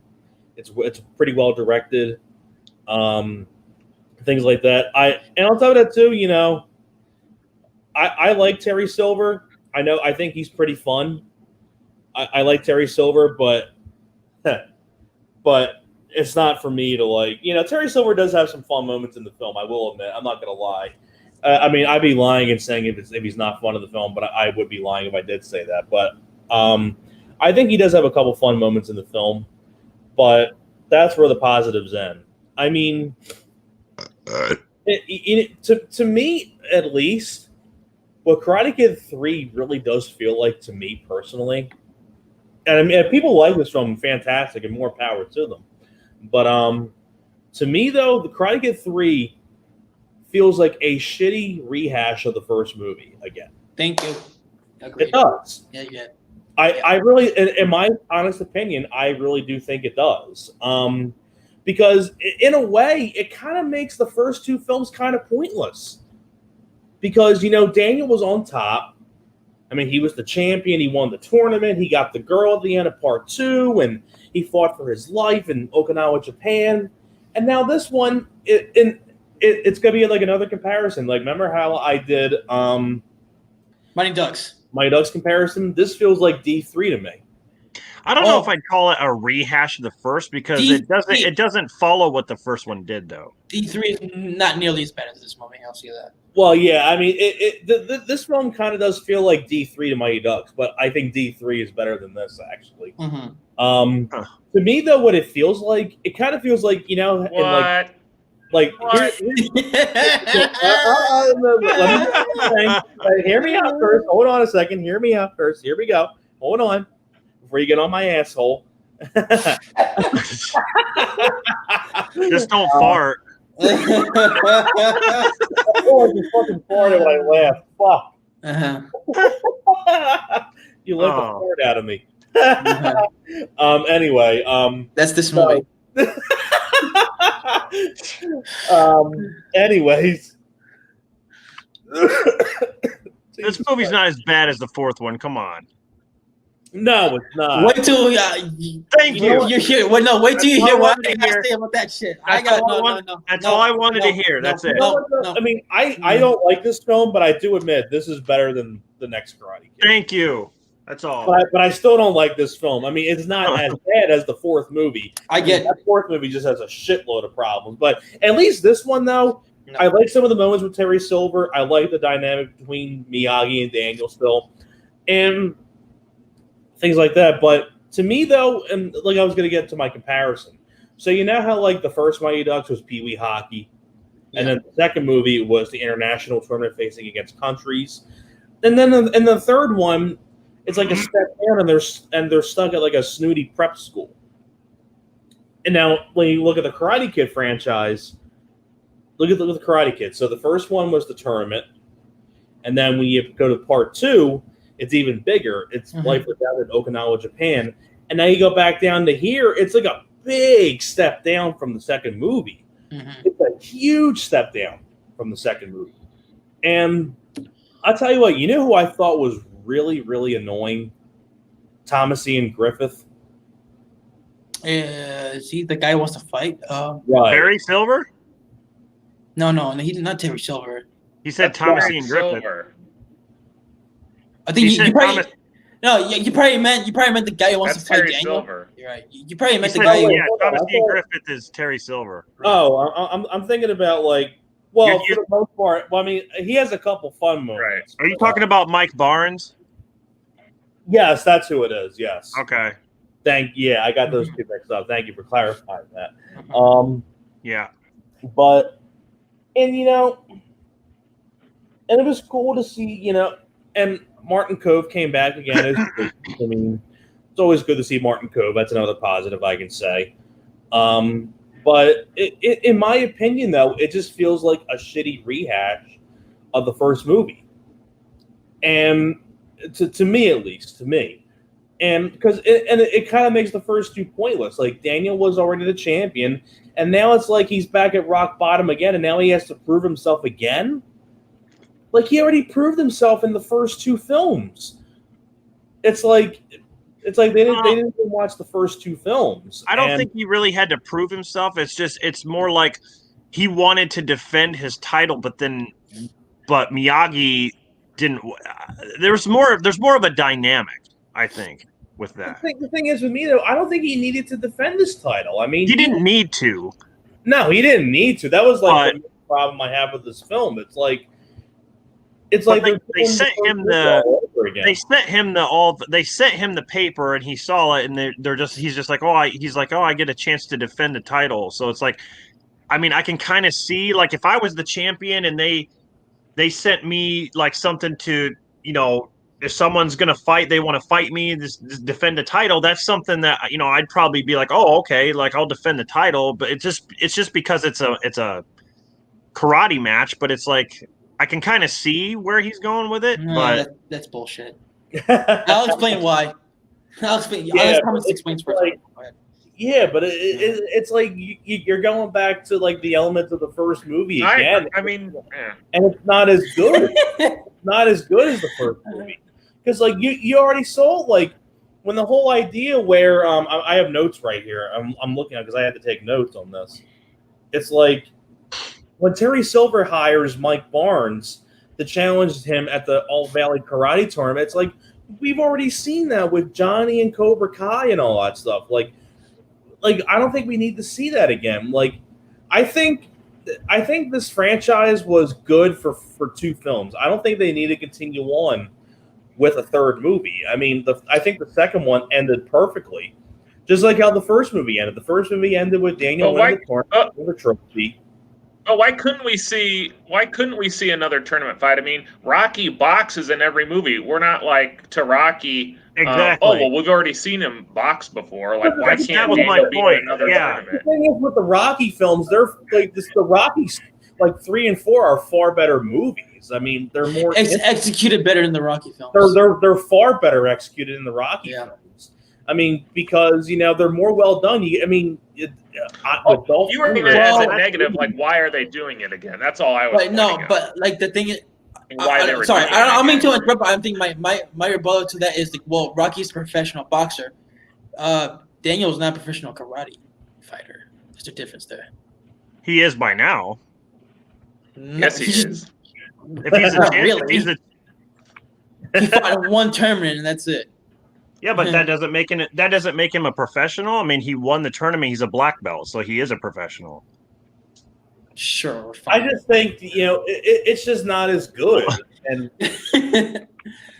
okay. Yeah, I just don't think this movie is as good, and I don't think they really needed a part 3. I mean, if you wanted to do like a part 3, I'd probably say maybe do something like maybe, I don't know. I mean, I don't know what would really be a better idea for part 3. Keep going with the whole worldwide fight. Mm-hmm. No. You don't want to be like you don't want to be like you guys don't understand. You guys don't understand. Miyagi doesn't want him to fight. That's the best plot 3 was the fact that Daniel was proud of his title and wanted to keep defending it, and Miyagi didn't because Miyagi doesn't like fighting. The struggle between those two characters, that's what made the plot of part 3 great. Yeah, because it's almost like he went to the dark side of things. Technically. Laugh. Oh, boy. Thomas, unless you got more. I know Rob and Dan think this is underrated and all this stuff. I mean, hey, great. I mean, I don't think this movie's great, but I don't think it deserves the hate. I don't. I just don't. No, I'm just saying that if you think it's underrated, then that's fantastic. Yeah. No. I mean, maybe. Okay, I'm sorry. I'll shut up. People think this is underrated. People think it's a decent film. Then good on them. I'm not in that same boat, sadly. And it's sad because I want to like this film, but there's a lot of aspects to it that I don't like. But still, I still love the dynamic though between Miyagi and Daniel. I think they still have that great chemistry with one another. And Martin Cove. It's cool to see Martin Cove. Thomas Ian Griffith as Terry Silver. A couple fun lines here and there. I will admit I did have some fun with his performance, and it's pretty solidly directed by John G. Avildsen. And and I'm trying to think, did John G. Avildsen direct anything else after Karate Kid 3? I'm not I don't know. I know the same year as this, he did Lean On. I don't know. Yeah, I'm not sure. I know Julie's not a big fan of part 3, so we're not the only ones. Oh, you're definitely not the only ones. I mean, that's why this is unanimously hated. Mm-hmm. But it's the Rocky 5 of the franchise. The thing is though, I would still rather watch this than the next Karate Kid. But do you know what I find funny about it? Now that we have Cobra Kai, people want to see a lot of the characters from Cobra Kai 3 come back. So what's that tell you? From Karate Kid Part 3. Oh. Yeah. Oh, yeah. Terry Silver, everyone talks about because everybody. Because they mentioned him in season 1. Yeah, but why would you want to see him back? Well, continuity, right? No, well, because they like his character. Yeah, but he's a good character. If you have a bad I'm sorry. If you have a bad character in a movie, okay, you have a bad character in a movie, oh, he sucks. Then you have a show that comes after it and everyone wants to see that bad character come back. Why would you want to see that? Some people want to see Jar Jar Binks back in Star Wars. Star Wars sucks. But I want to hear Rob and Dan's take on this because I'm really interested. I can go on and on, but I want to hear Rob and Dan's thoughts on it because they probably have more More positive, yeah. more positives about the film. So go ahead, Rob and Dan. Yeah, I mean, Rob, we've talked about this. We've talked about this movie together a lot and how we feel about it. I'm very to hear Alex's thoughts on it because he is fresh off watching it for the first time. But Yeah. I don't. Yeah, Rob, do you want to go or me or? Go Robbie, ahead. okay, go ahead. Dan, you can go. Okay. So, Rob, I've mentioned this time. This is has issues. I'm not going to disagree with that. There's problems with the movie, but Yeah, of course there is. I almost feel like Karate Kid 3 should have happened. I think Karate Kid 3 should have been Karate Kid 2 and 2, 3 because the ending of Karate Kid 2, where he's fighting for his life. I mean that was like a big deal. Like I feel like if they would have put Karate Kid 3 before 2, I think it would have actually worked better for the whole series, in my opinion, storyline wise. But go over some of the. I'm just going to go over some of the issues that I had before I talk positive things. I'm not even going to call that Daniel's, love interest, and it wasn't a love interest. That character really didn't need to be in the movie because they didn't ever date, and they made it that was the point that they were just friends. And I mean, and I don't know. I mean, there just wasn't much to that relationship. I wish we would have gotten some more of Mike Barnes. I mean, I feel like he was underdeveloped as a villain. And another thing that I kind of was bothered by, and Rob actually always gives me feedback on this. Daniel was maybe like he had lost karate. Like I wasn't as good as he was in this movie, but Rob points out like, Daniel was scared like the whole movie. He was intimidated by Barnes, so that's why was how he was. I mean, we didn't get much. That would have been nice. More crease. Rob? How about you? Like, I'd rather talk. Like, let's get a movie. Like, honestly, I agree with you wholeheartedly that the love story, which wasn't a love story, that was pointless as shit. Like, I thought that was the stupidest. Out of all the movies, that was the stupidest attempt to try to bring two people together. That was dumb. They could have cut all that out, and it would have been fine. Barnes, for me, I agree he's underdeveloped, but I kind of like his character because I can relate. Like I said in school, he plays kind of a loud, yelling, in your face, intimidating kind of guy who doesn't back off. And I've dealt with those people in high school or in school in general. I've dealt with those kind, and you do, no matter if you know karate or not, or if you think you're tough, those guys get in your face. It's kind of scary. You get intimidated, and now I'm not sure if that Daniel's feeling that. Obviously, I feel like people are kind of misunderstood when it comes to that. Like, Barnes was a weak character. Like, I think he was made to get in Daniel's face and put him down verbally more than physically. And I think that's why he was so scared at that point. And he was kind of afraid of him because he was intimidating. Here's the thing. I think Thomas pointed this out. The dynamic between Miyagi and Daniel is very strong in this movie. That I think that's where it shines is their dynamic. The fight that they have an argument, and that was a very powerful argument. Even though it didn't last long, it was very powerful. Miyagi's about to cry after Daniel's yelling at him because he's frustrated, because he's not training him, And like I said, I said this before. I give Daniel, I understand. It doesn't really make sense the fact that he came back from Okinawa and now he wants to defend his title. But in my mind, I'm thinking he wants to defend his title because he's the champion. I mean, if you're a champion at something, are you going to defend your title or not? Like if someone came to you and said, "Do you want to fight?" Are you going to defend your title? Would you or would you not? It's just one of those. I think that's completely believable. I agree there. Daniel, we've already seen him in Karate Kid 1 and 2. He is a hot in that in Cobra Kai. He is the type of person that like title, like I want to defend it. Like that is totally in his character to want to still be top, in my opinion. Well, plus you can add this in there. He just got back from Okinawa. He kicked Chosen's ass, right? He's more experienced, so he has more confidence to re-enter the tournament and fight. He would have more confidence. He would have more. Why is he scared?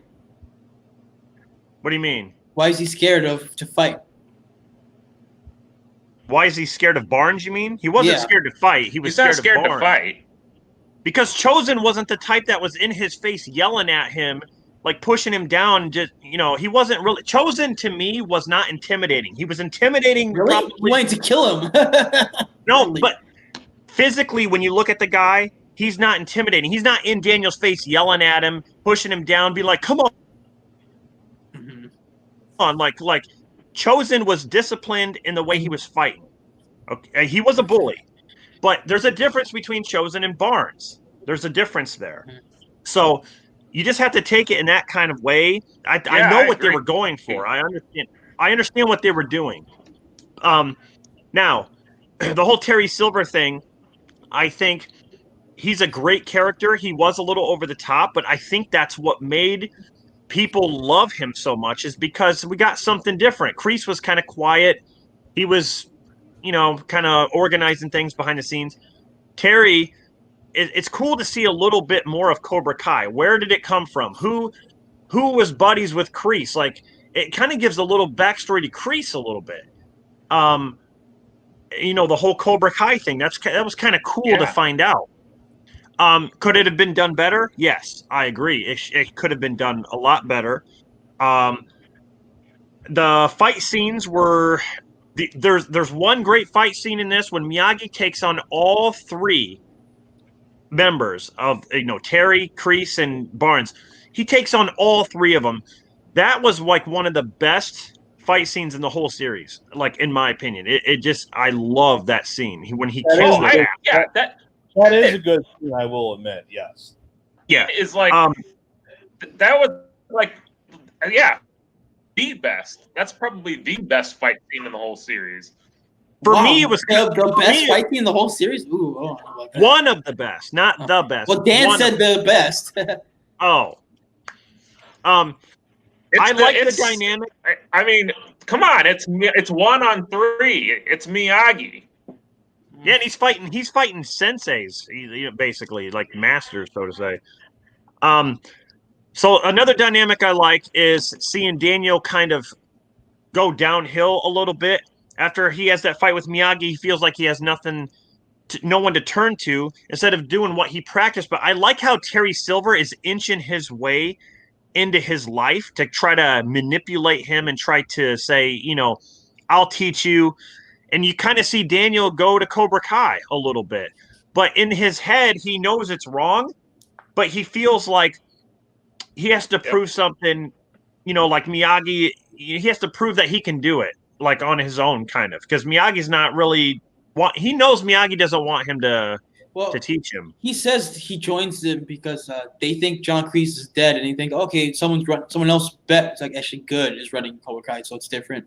Right, and it's all manipulation. Mm-hmm. It's all manipulation. It's not like Daniel knew Terry Silver was bad. It's not like he knew of him.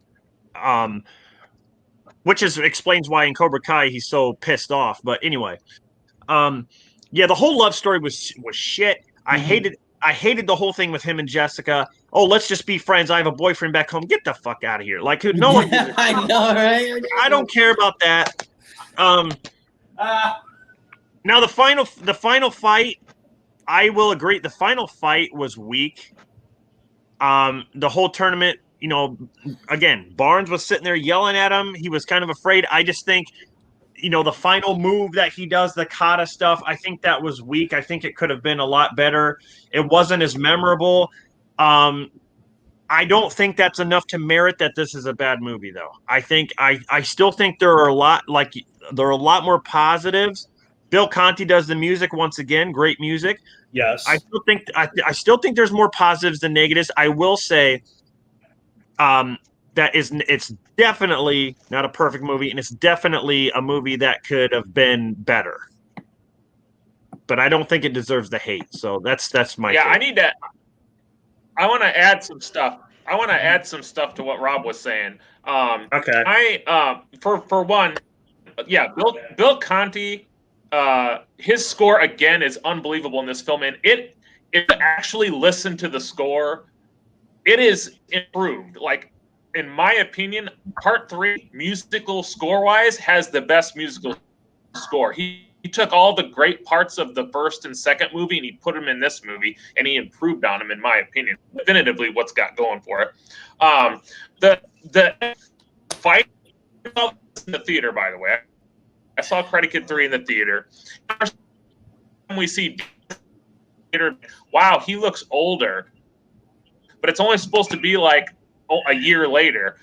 So that was kind of noticeable. But I remember leaving the theater disappointed at the very end because of the final move, the kata. I remember being like, oh, that wasn't really that entertaining. But I'll tell you this, like, when I watch that now, I have more respect for that because, again, he did exactly what Miyagi wanted him to do. Like, it was a defensive move. Like, he used defense to trick Barnes to attack. So that is exactly along the lines of what Miyagi-Do is. So that I have a more appreciation for that. Also, that we've talked about the Miyagi Daniel dynamic. This movie, it's on full force, and I love their scenes together. And the fact that they're at quarreling, the fact that they're thinking two different ways, like, that's new, and they did such a good job. Like, all of their scenes together are so good. And that last scene where Daniel's on the ground and like Barnes is yelling at him, and Daniel is like, "It's over. Like, I'm afraid." Miyagi is like, "Hey, like, if you focus, you can do this." Like, man, like, I love that part. And at the end, like, Miyagi wants Daniel to bow to him. God, forget about it, and he hugs. It's like, that's the emotionally, like how they react at the end of this movie. It was so good. I feel like the positive far outrank the movie in a maybe higher place than maybe most people think. But now, like, I do 2 is a better film. It is a better film, but if I had a choice, like, I think I would watch 3 over 2 personally. Wow. Wow. Are you fucking serious? Damn. That's disgusting. Which part? The fact that you say he wants to watch 3 over 2, or? I think that burp was disgusting. I think what Dan said was more disgusting. You know what's interesting? Thomas Ian Griffith, who played Terry Silver, he's been in a lot of action movies, actually. He has. Yeah. He definitely has that look. Yeah. Yeah, they said he never made it. They said he never made it because Seagal basically beat him out on it. Yeah, he has that Seagal look to him. Yeah. But Seagal's the bigger name, I guess. Yeah. Yeah, I guess it's my turn. I'm gonna fucking rant this movie. If you, Thomas, you said you don't like this movie. I think even what you said was you're being too nice. I mean, because when I was like, fuck this movie, I did not like the concept of like the rehash. I agree about the music. The music's good. Especially that main theme song. Pat Morita's Miyagi's still good. He's good in all of them, by the way. And that's pretty much it. I mean, it's all good. No, some of the fight scenes like are decent. They're not bad. The fights themselves. There's not really many fights in it. Other than that, god damn it, this movie fucking blows. Okay. Hurry up. Okay, the whole you guys already said the whole love story, not love story is shit. Yeah. Not only that, she's not even in the final scene. She just disappears. So that makes it even more important. Like imagine a fucking No, she doesn't. She goes away. That's what I mean. She's not even in the final scene. Her last scene, they explain that she's like has to go on a trip or something.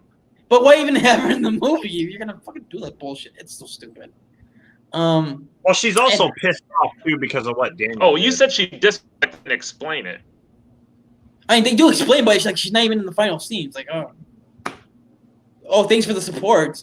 Well, if she was in the final she wasn't scene, like then that his would girlfriend, So. Well, listen. If she was in the final scene, then that would further the example that it'd be a rehash of the first. So they didn't want to do that. Then just cut her out of the movie entirely. But you guys already said that. Yeah, it wouldn't have worked either way. I mean, okay. Not only does like Rob Macho just look older. I'm sorry, but his performance in this movie is fucking terrible. And he was good in the first. Like he was really good in the first. Here, he's just I don't know what. He's annoying, dude. In the like every time he argues with Miyagi, it's just like, dude, you don't even have a point. Like Miyagi's right on this, like 100%. Like you should fucking save your money for college. You should not like what? Like he doesn't even. Also because the script is bad. I can't blame Rob Macho entirely because it was just bad script. Wait. You said he should wait. You're saying he's annoying because he spent his money on Miyagi's store? No. I mean his performance is annoying. Oh, well, you said about college. Yeah, I mean that's part of the problem with the script. It's just like it doesn't make a good case for Daniel to the decisions he does. Yeah, but he made that decision for Miyagi though. But Miyagi said no. You know. Yeah, but you know he knows that Miyagi's hard-headed. That was that just showed his love for Miyagi. Like he wanted Miyagi to follow his dream. But the performance is his performance. I mean, I'm not blaming him 100%. I mean, it's maybe just direction or the script.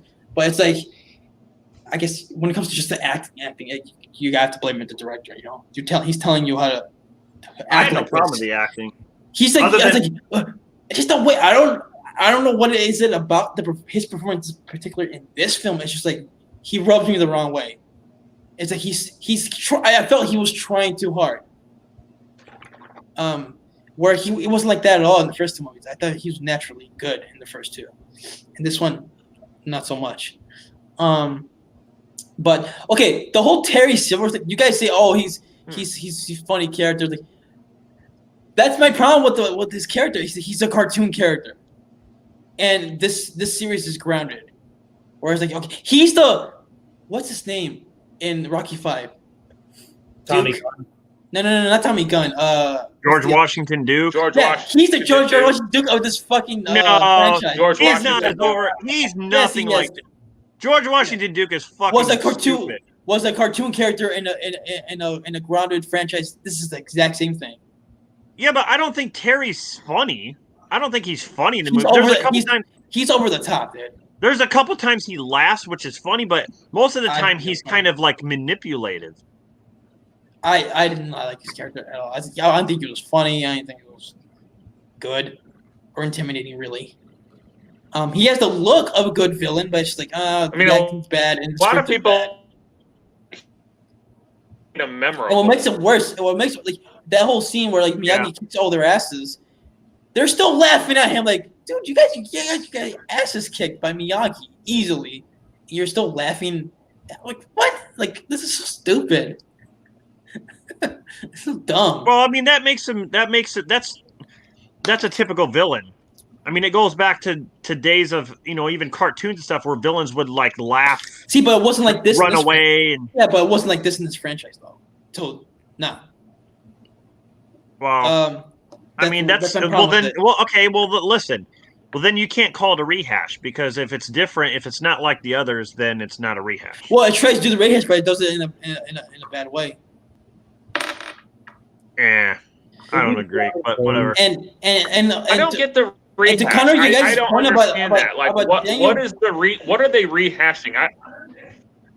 Well, he has to fight somebody who's bullying him in their tournament.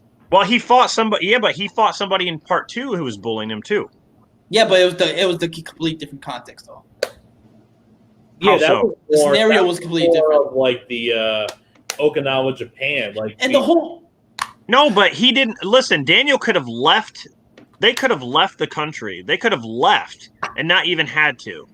but You I know mean, what they I had to be mean? there like for the Miyagi's father's funeral, you know. I understand, At least but for that. I'm just saying he was still bullied. He was still bullied in part 2. Miyagi was I actually bullied was. in part 2. But the thing is, like in this one, it's like he's been through Cobra Kai, Johnny the Cobra Kai, and Chosen, and all of a sudden, like, oh, I can't beat this my Barnes guy. I'm scared. Like, where did this come from?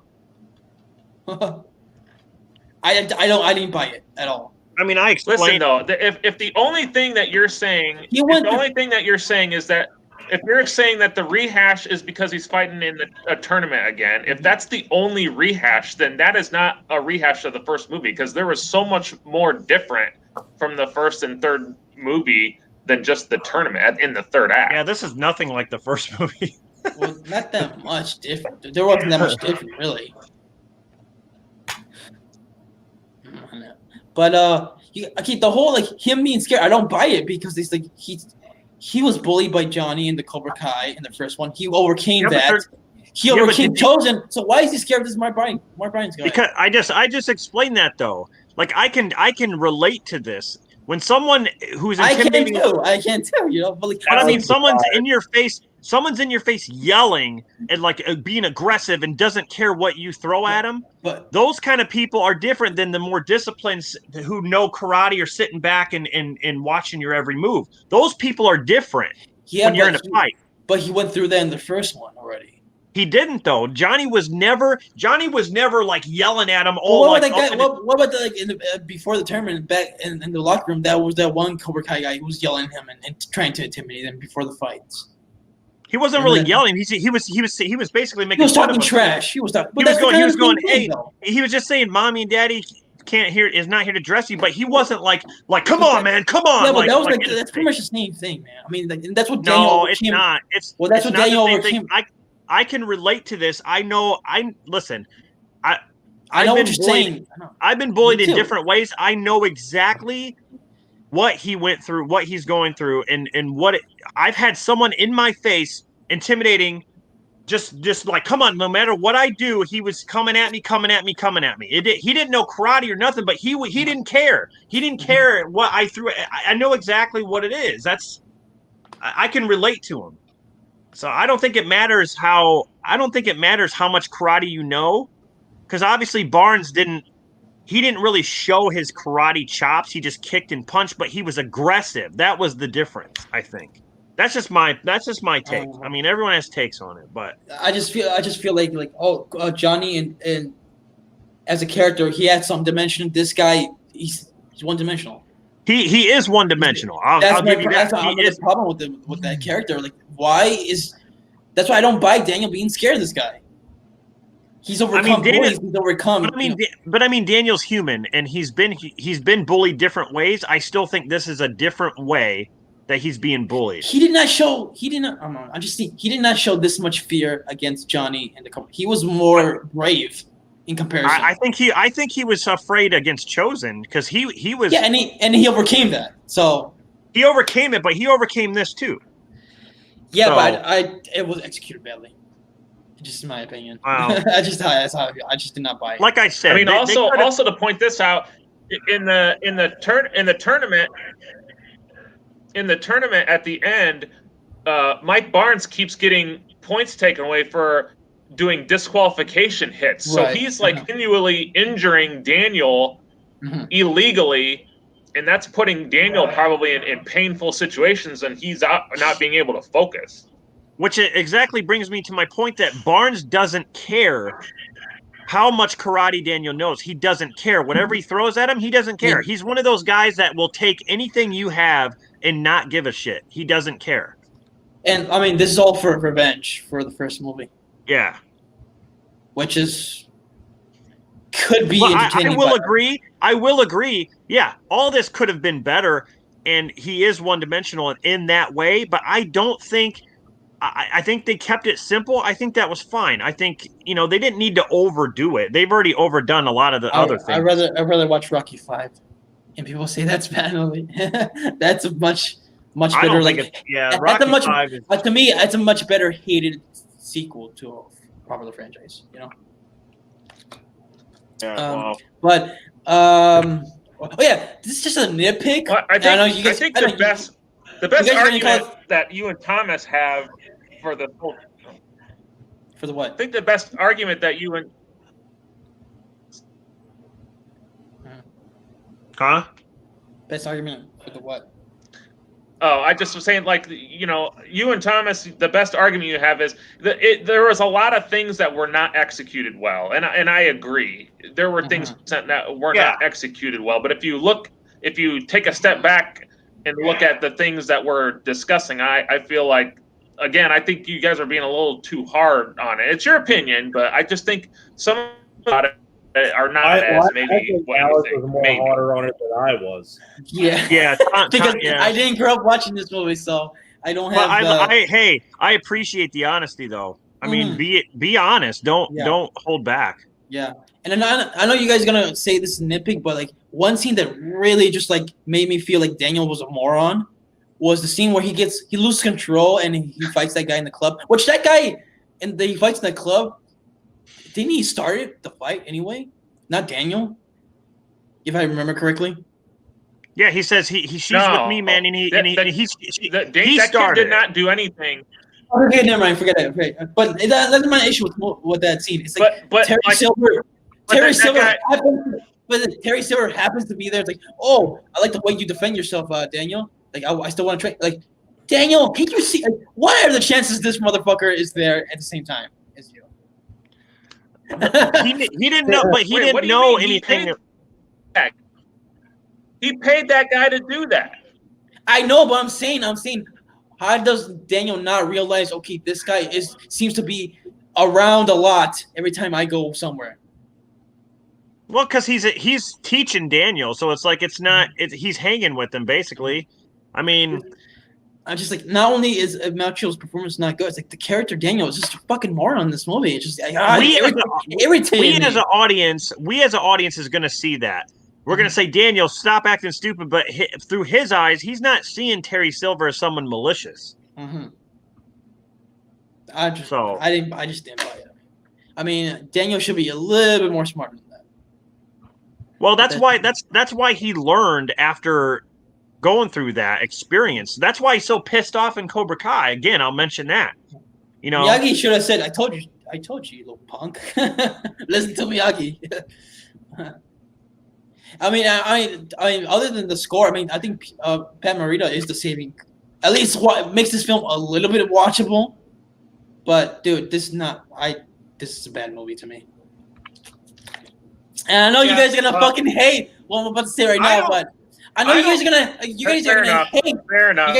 You guys are gonna hate what I'm about to say right now, but I'm being honest, dude. I'd rather watch the next Karate Kid over this movie. Oh God, screw off! Oh yeah, next Karate Kid is garbage, man. Come on, that movie's God. That's I understand why next Karate Kid gets hate, but like at the same time, like, dude, Karate Kid Part 3 is not that much better of a movie. What? Like, I get why next Karate Kid is hated, but at the same time, I had to leave because of what you said. I figured. Like, I see why next Karate Kid is hated, but at the same time, Karate Kid Part 3 is not that much better.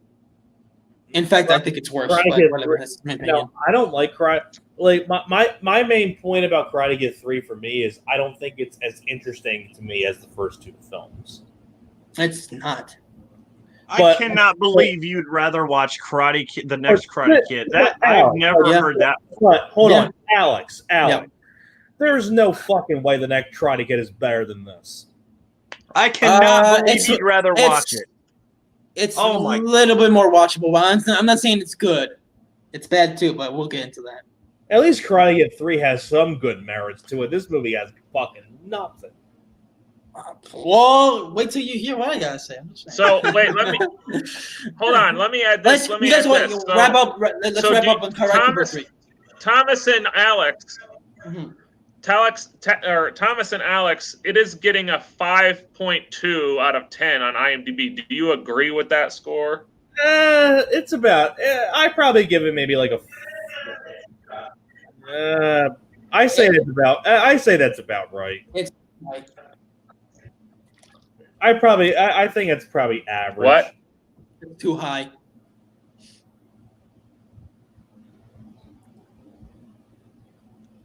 Well, it didn't do so hot at the box office. $12.5 million budget, and it made 39 million. Yeah, I wonder why. But you know what though? That year, that same year, like Tim Burton's Batman came out, Ghostbusters 2 came out, Last Crusade came out, so people were more interested in like those movies. Right? Yeah. Those were the. Oh hit yeah, movies. you mean Ghostbusters 2, the movie that people hate, right? Yeah. Well, they hate now. And, like Ghostbusters 2 was a better sequel. But whatever. Like, that's for a future discussion. Also, I'm sad, Alex. I'm really, I'm just sad. I'm sad that you hated Karate Kid 3 so much. I mean, Thomas didn't like it, but it sounds like you absolutely. Why are you hated sad? Why are you sad? I don't know. I feel like the movie has redeeming qualities. It has some redeeming qualities. I don't know. I kind of listen. I kind of don't think Alex. I kind of don't think you got the point of some of the stuff in Karate Kid 3. I mean, some of the stuff you were mentioning, like about Barnes. But I get it. I get as someone who's viewed the movies for the first time. I get where you're coming from. Like Yeah. I get it. I understand. I just feel like if it was executed differently, maybe I would have liked it, or maybe I would have like been easy on it. But I just think the execution was horrible. That's just me. With the whole Mike Barnes stuff. All right, here's Mhm. either. What do you prefer? What do you think is the better film, Karate Kid 3, 5? Karate Kid 3 and what? The remake. Rocky 5. Oh, Rocky 5. Rocky 5 is definitely better. And I don't even like Rocky 5 that much. But it's a better movie. It has more redeeming qualities. But that's it for me with Karate Kid. Unless you guys want to add more to part 3. No, No, I pretty much said my piece. my stomach is hurting from talking about the next movie. So Dan, you want to add more? I guess that's it. You're done. Yeah, the only thing I can add is like I just feel like the relationship between Miyagi in part 3. I think it's some of their best stuff. If you want me to be perfectly honest, and I think That's the end when Daniel wins. I think when Daniel wins with the kata at the end, like I don't know, like that end with those two guys. You can just really see the love between the two of them. So The that's all. dynamic is good, yes. Oh my god, the best moments for the no. But this movie that's coming up now, fuck it. I said Okay. some of the best moments. the best moment in the whole series is when Kumiko and Daniel are going to do it. That's it. And then they get You cock blocked, with the storm. You cannot deny that they were going to have some good stuff going on. So, like Dan said, Karate Kid Part.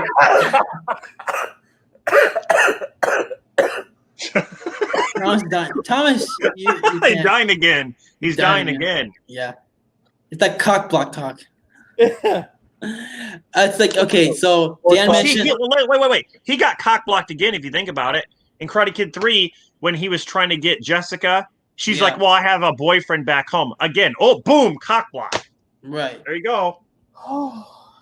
Like, What's wrong with What's wrong with Daniel? Why can't he hold a woman? Why can't he keep somebody, a woman?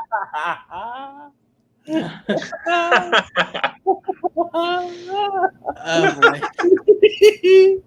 So, like Dan mentioned, Karate Kid Part 3 did that well at the box office. So, I mean, they still try to make a Karate Kid Part 4 with Rob Lockett coming back, but he said, "I'm too old." Yeah, you know, he was already past 30 years old when they offered him to do Part 4. He said, "I'm not a kid no more. I have children now." What the fuck? But God damn it, Thomas, calm yourself down. We're not even to the monk part yet. Yeah, Julie, the remake's not actually that bad. Right, but we'll get to the remake. Yeah. So 5 years later, they decided to like, hey, let's go in a different direction. Let's get a new student. In the form of up and coming actress Hilary Swank, and we got the next Karate Kid, aka Part 4, or it's a spin-off, whatever you want to call it. Okay, since I guess I'll go first because I've not gone first on any of these, so I guess I might be maybe it's not even positive. It's just like it won't be as negative as you guys. Why do I think this is better than Part 3? Well, I think the music's still good. Pat Morita is still good in this movie and his performance. Let me ask you this: Is the music in this better than the Karate Kid 3 music? No, but it's still good. Okay. I think Hilary Swank, her performance is fine, but the problem, her character, the way she's written, she's not likable. That's a big problem with the movie. She's just not her likable. Stupid bird. and like That don't sound right, Rob. and like her story, I buy more. Like even though I don't think she's likable, I buy her story more than Daniel's story in Part 3. I just not the bird shit, not the bird part. Like her, like okay, she lost her parents. She's angry. She doesn't really have anybody. No you want to click out of here very soon, Rob? Because I'm going to. Okay, fuck off then. I don't buy her story at all. Like, what the fuck? Like, what the fuck? I'll get to it. Her reason, like, okay, why she's so angry and why she's all kind of messed up. I mean, that's what happened if you lose your parents at a young age. I personally think Hilary Swank was a bitch in this, to be honest. Well, it wasn't really her fault, but yeah. I mean, she lost her parents. Get over it. Damn. Fuck. Shots fired. But Daniel getting scared. Oh, poor Daniel was him. And I do, you know what though? I do think Pat Morita and Hilary Swank have some chemistry, some good chemistry together. Not as good as him and Daniel like in the first two movies, but it's there. I think like okay, I can buy this like really. Okay, it's also different because like he's teaching a girl like he says in the movie, girls are harder than boys, you know. Like she refuses to do the whole wax on wax off. Like she's very stubborn. Like that. I like what it says here on the DVD. Look what it says. It says, "Who says the good guy has to be a guy?" What kind of a fucking tagline is that? What the hell? That's an odd tagline. It is. Yeah. I mean, you would think that they would do that tagline nowadays, not in the 90s. Well, that's what I'm saying. This DVD came out in 2005. Wait, so still the tagline was what again, Rob? Who says the good guy has to be a guy? So what about who's the good girl that has to be a girl? They're talking about Hilary Swank. Like, yeah. Who says the good guy has to be a guy? Basically saying like you don't need a guy to be a hero. You can have a girl. Is that do I smell? I think what you know what though, you guys say the Terry Silver is funny. I think okay, the villain in this movie sucks, but I think it's kind of so bad. It's kind of funny to me because I love Michael Ironside, but yeah, he was fucking dumb in this movie. Because he's supposed to be a hall monitor, but he acts like a fucking dictator. Like what Yeah. What's the shame is I love Michael Ironside. Yeah, he's a great character actor, but like, my God, his character makes no sense in this movie. If someone drops a piece of gum, you make them pick it up and eat it. Yeah. And there's some unintentional funny moments in this movie. For example, like when they introduce Michael Ironside and his like gang, there's that moment in the close up of him, and then he turns and it goes to them in the hallway, and they're not even in a fucking frame yet. They're just walking. Yeah, I know. Yeah. What the fuck kind of directing is that? What kind of place has hall monitors like that? Who does that? There's no hall monitors like that. No, not at all. And then it's even funnier at the end. He's just like, when he wants them to kill the guy. It's like, what have I've been training you for? Like, dude, you're training them like to kill people if they if they're late to class? What about at the dance when they drop down from the ceiling like they're Navy SEALs? What the fuck? Yeah, that's like that's the weirdest kind of initiation I've ever seen in film.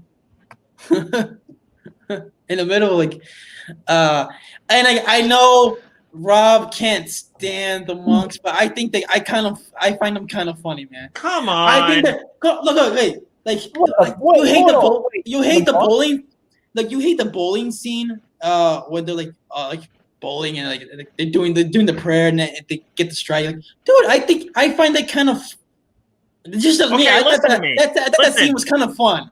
Listen, you find Karate Kid 3 over the top, but in the bowling scene, you have a monk who throws a bowling ball in the gutter, and he goes like this, and it comes out of the gutter like it's magic. Exactly. Get the fuck out of here. Yeah, but it's done in a way it's so ridiculous. Yeah. I actually have fun with it. Yeah, Alex, what the hell? You just said that you didn't like Karate Kid 3. You said you thought Karate Kid for the top. It got out of the yeah, the next that's true. Karate Kid. But here they go doing they go exactly what. Yes, Like but that they go even further, and I think it's done. Hold on, I say okay, that's true, but they do it here, and it's so ridiculous. I kind of have some fun with it, at least. We're in Karate Kid 3. I'm face palming. I'd rather eat my dog's shit. To be honest. That's fun. And Yeah. I know. It doesn't make sense though, Alex. What? You still got to say why you like this one over the third movie. Like, your reasoning right there is unfair. You said you like the fact that the next Karate Kid goes over the top, but you don't like the fact that it goes over the top in the third movie. I don't so think that doesn't make sense. No, but I'm saying like, oh, it's good that they went that way. No, they went that way. Fine, it's dumb, but like the way it's executed, I guess you want to say, like, okay, I can at least find it kind of funny. And like, okay, what another redeeming thing. I think this is something that I don't think Karate Kid 3 has much going for it. Like, okay, even though I don't find the character Julie likable, I kind of do like the at least not really. But she's a homely slut. I like how, like, okay, she actually kind of like learns to at least learns to appreciate like other people. I mean, appreciate other people. All she cares about is their stupid hawk. Hold on, let me explain. Like, what does that have to do with the plot? What does that have to do with the movie? That's the whole point of. Well, at least she understands other people. No, she's selfish. She's only thinking about herself. Like, oh, I don't care. Blah, blah, blah. That and the hawk, but whatever. Like, that's the whole point of them going to the hawk. That's the whole point of them going to the. That's the whole point of them going to the monk. Fuck the hawk. That's the whole point. Well, that's the whole point of them going to the monk palace. What the fuck about your fucking bird? I got a bird too. I never said the bird shit was good. I'm just Hey, saying. I got a bird too. Okay, good.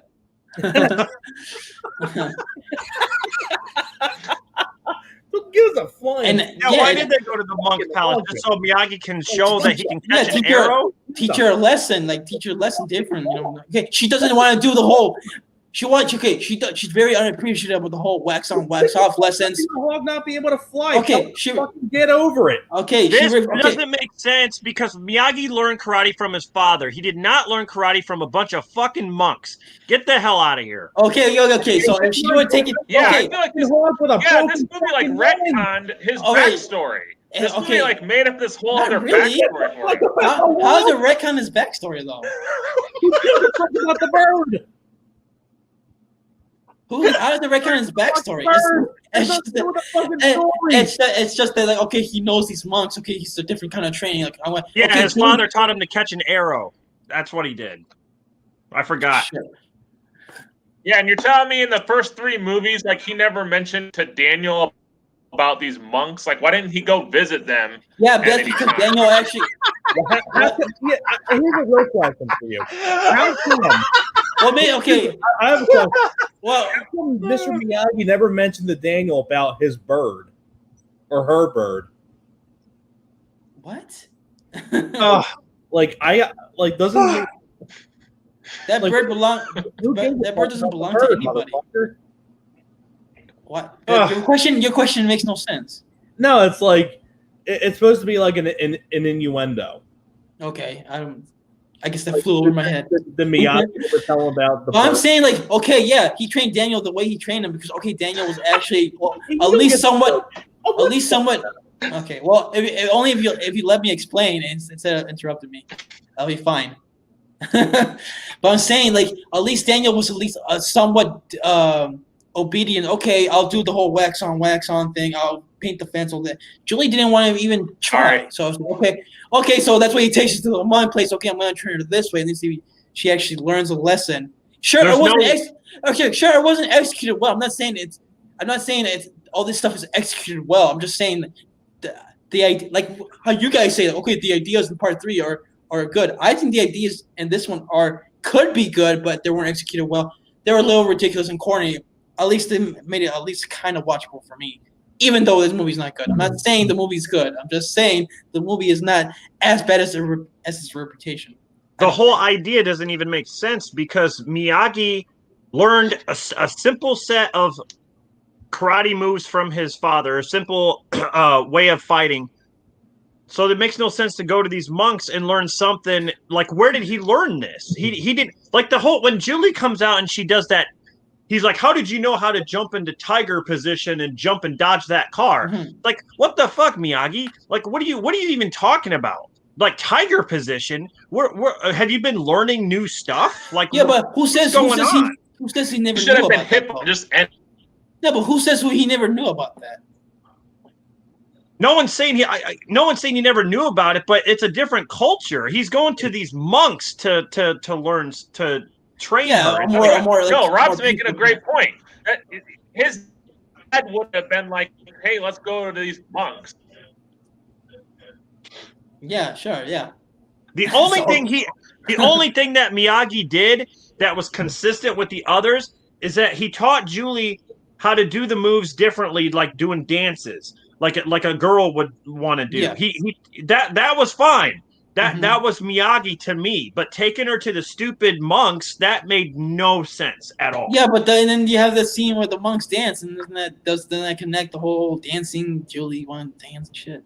No, because they weren't teaching anything; they were just dancing like retards. Like, who the hell is? Come on, dude, that scene was funny, dude. That when she puts that song on and they're dancing, like, I think they're kind of funny, dude. That's just me, especially the scene where the guy comes in to take her to the prom.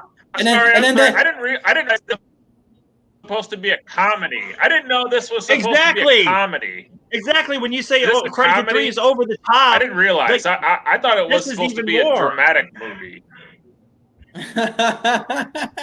Yeah, because you said that you didn't like Terry Silver because he was a funny character. Well, what the fuck?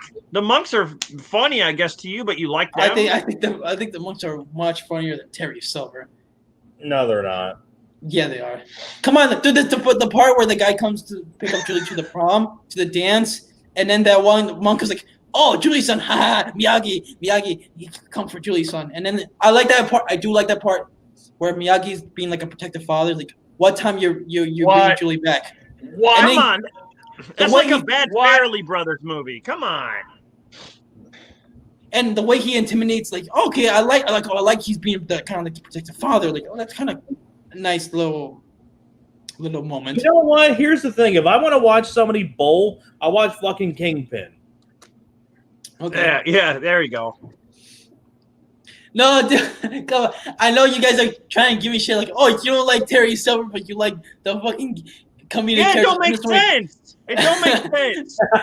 Especially the bowling scene, like where that one guy's like, hey, don't touch my Yeah, bowling ball, that's Alex, mine. listen, Like, don't even, Alex, don't even, like, he's like, don't talk, don't even breathe, like. So why you like this one over Karate Kid 3? Because this one, the dramatic stuff don't even work, and so I was like, whatever, man. But to be fair, I'm pretty You sure. still have not given a good reason why you like part 4 over part 3. Well, this one at least I find it funny, and it's in a bad way, you know. I think the idea. So why okay, is part 4 asshole. better than 3? I think the ideas in this one. Okay, execution. Like forget about the execution. Both these movies, both Part 3 and Next Karate Kid, both have bad executions to them. I think the ideas for this movie, if it would have been executed right, compared to the ideas of Part 3, I think these ideas have more potential to them. Yeah, Forka says getting spicy in here. You know what's spicy is the ramen noodles that I ate last night that came out in the toilet. That's what the next Karate Kid is.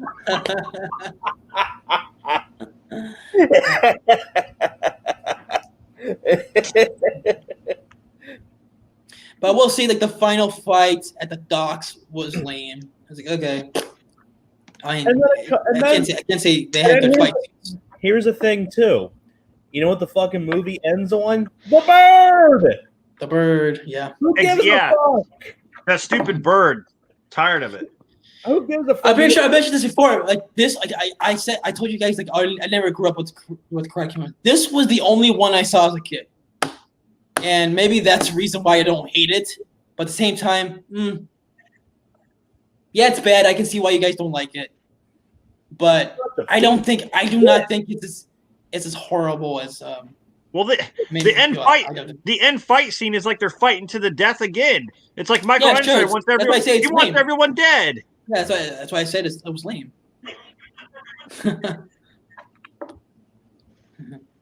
But that's the no fighting that's in no, the whole me, that's no movie worse. he's fighting is bad. All of Miyagi's fight scenes are garbage. Yeah, that gas station scene. Oh my god. Like, what did you do to my dog? You made him. Miyagi moves like he's in a wheelchair. Like well, he was older, so what can you do? No, I know that, but still, like it's terrible. Yeah.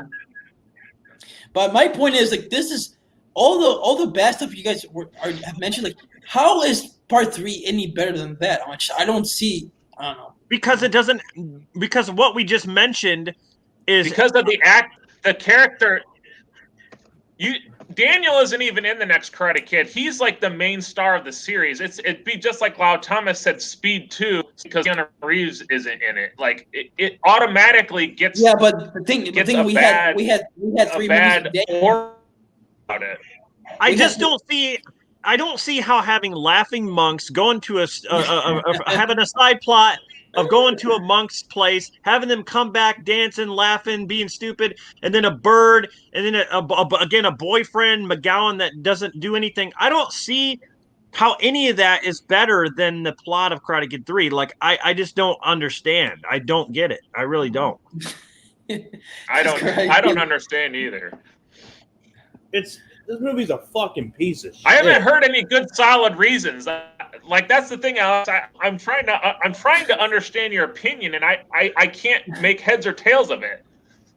Because you're clouded with hate. That's why. The only thing I understand from your opinion is that you think it's fun, that the movie's funny. It is a funny. I mean, it's stupid funny. Like I don't laugh. I just think it's stupid. But I But the difference is, I think part 3 is equally as dumb. The difference is to me the difference is this one I actually laugh. Directed by Christopher Kane. Good job, Christopher. Mhm. And didn't this motherfucker direct something else too? I don't know. Oh, by the way, the boyfriend in this movie, he's the same guy. McGowan? Yeah, he's the same guy that played Johnny Cage in Mortal Kombat Annihilation. Fun fact there. Oh yeah, you're right. Yeah. Yeah, he actually Oh lost my weight. fucking god! It's the same director. Things are just what? This is the same guy that did freaking Young Guns and The Principal. I never seen that. So I never seen that one. What the fuck happened to this, man? mhm. Like The Principal, that's a great movie with James Belushi. It should have had Bowling Monks. Look, Fuck that. look, I don't blame Hilary Swank. Like, I think she's a great actress, and it's just what was given to her at this. And moment. it was early in her career too. It's like, It was before her big break. yeah. So whatever. I mean, I'm done. You know what? I just find it funny. You guys fucking like get so angry about this one. This movie, I've seen so much worse. I'm not angry. I'm just surprised that you like it so much. I didn't say I like it. I'm just saying I think it's funny and stupid, and I don't think it's good. I just think I don't know. To me, I just find it maybe not crazy. Everything you said makes sense. I can accept To me, all your thoughts on Karate Kid 3, and I can accept Like, all honestly, your thoughts on Karate Kid. But what I can't to me, accept it's just me. It's is just me why saying you like, think Part 4 is better than Part 3. I gotta take a piss. Well, honestly, I'd rather lick a skunk's asshole. I would rather do that. all Oh right, my fine. god, I'm gonna Have fucking fun. piss myself. I Yeah, would fine. rather do that. I would do that. Fine, you Then can watch do this that. movie. You can do that while watching the Monk's Bowl and then laughing at my ass. I don't I know. gotta take a piss. Hold on. Mhm. Yeah. Ugh. I need a break from that bullshit. Look, I'm not saying this movie is good. By no means is good at all. You're saying it's better than 3. Yeah, because I 3 just is don't get it. I don't get terrible. it. I just don't get it. I don't understand. I'm not saying it's that much better. I'm just saying like by You're comparison, saying it's dude, better. Sure, by an eyelash, but I'm just saying at least I can find some entertainment with this. Not much, but dude, neither movie is good. Neither 3 or this one is good. It just, to me, it's crazy. It's crazy. This one gets way more back hate to than back, and then see what your opinion is. I did that already. I did that this year, and I thought, okay, I had more fun with Next Karate Kid. You got to do a rewatch. I sure I'll watch Next Karate Kid tonight, and then I'll laugh my ass off. Let me just say this. We should do a commentary on Next Karate Kid. That'll be Let me hilarious. just say this, okay? But go ahead. I'm That done. would I'm be done. fun. You guys go ahead. I'm done. Let me just say this. I mean, I just got back from taking a piss and whatever. And when I was taking a piss, I farted. better than Next Karate Kid. Let me just say this, okay? I just got done taking a piss. While I was taking a piss, I farted. And whatever came out of my brown asshole Was better than Next Karate Kid. Yeah. Whatever came out of my brown asshole when I farted was better than anything in this goddamn movie.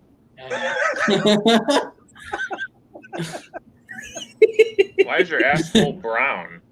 Isn't everybody's asshole brown? That's what happens when you watch Next Karate Kid. That's before I take a shower.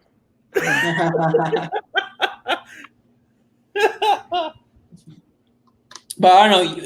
Anyway, you guys can go next and trash. Go ahead, have fun trashing the movie.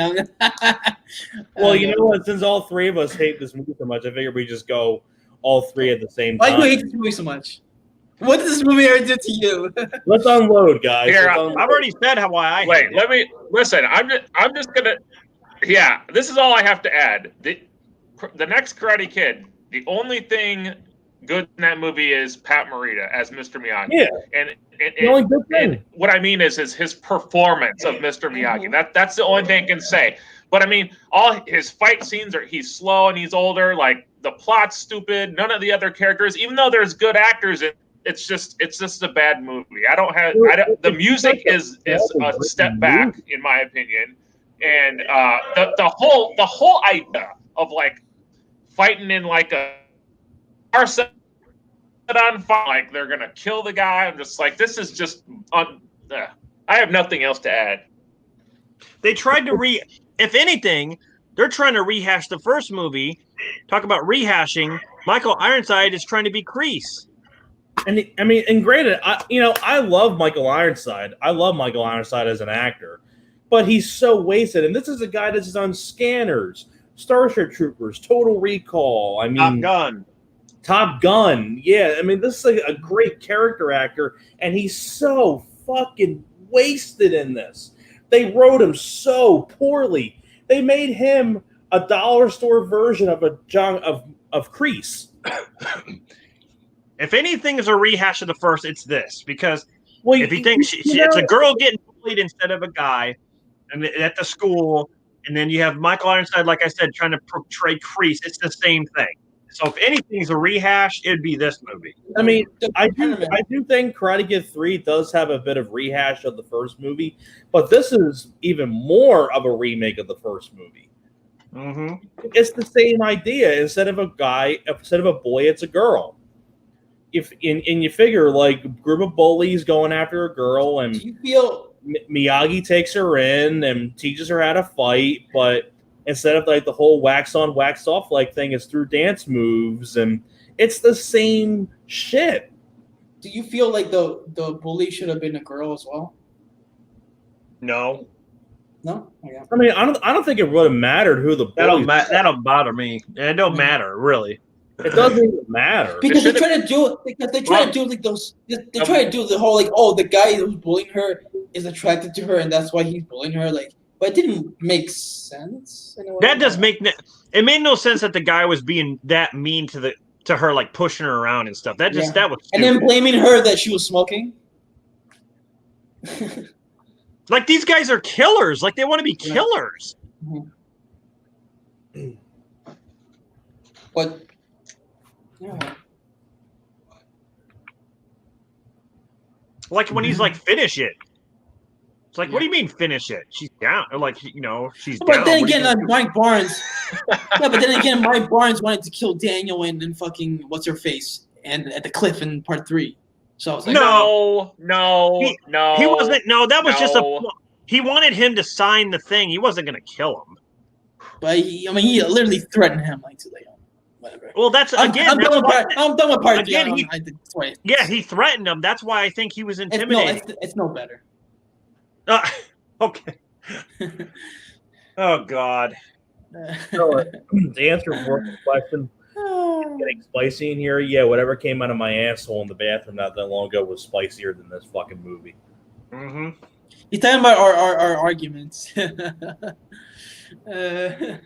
but which I knew it was gonna be like this. I think it's funny or whatever. I mean, I don't look. At the end of the day, I don't give a fuck about this movie, dude. I just like. I don't like Karate Kid 3, but there's no way this movie has no fucking redeeming qualities whatsoever, other than Pat Morita. But at least, I'm being honest, dude. If Karate Kid 3 had Daniel and Miyagi together and Ralph Macchio. Here's the thing, though. If you guys were here right now, we're hanging out, and you only had a copy of Part 3 and Next Karate Kid, because which do you want to see? I would choose Next Karate Kid so we all can watch it and laugh at it at least and have a good time. No, because if you did that, then I'd leave.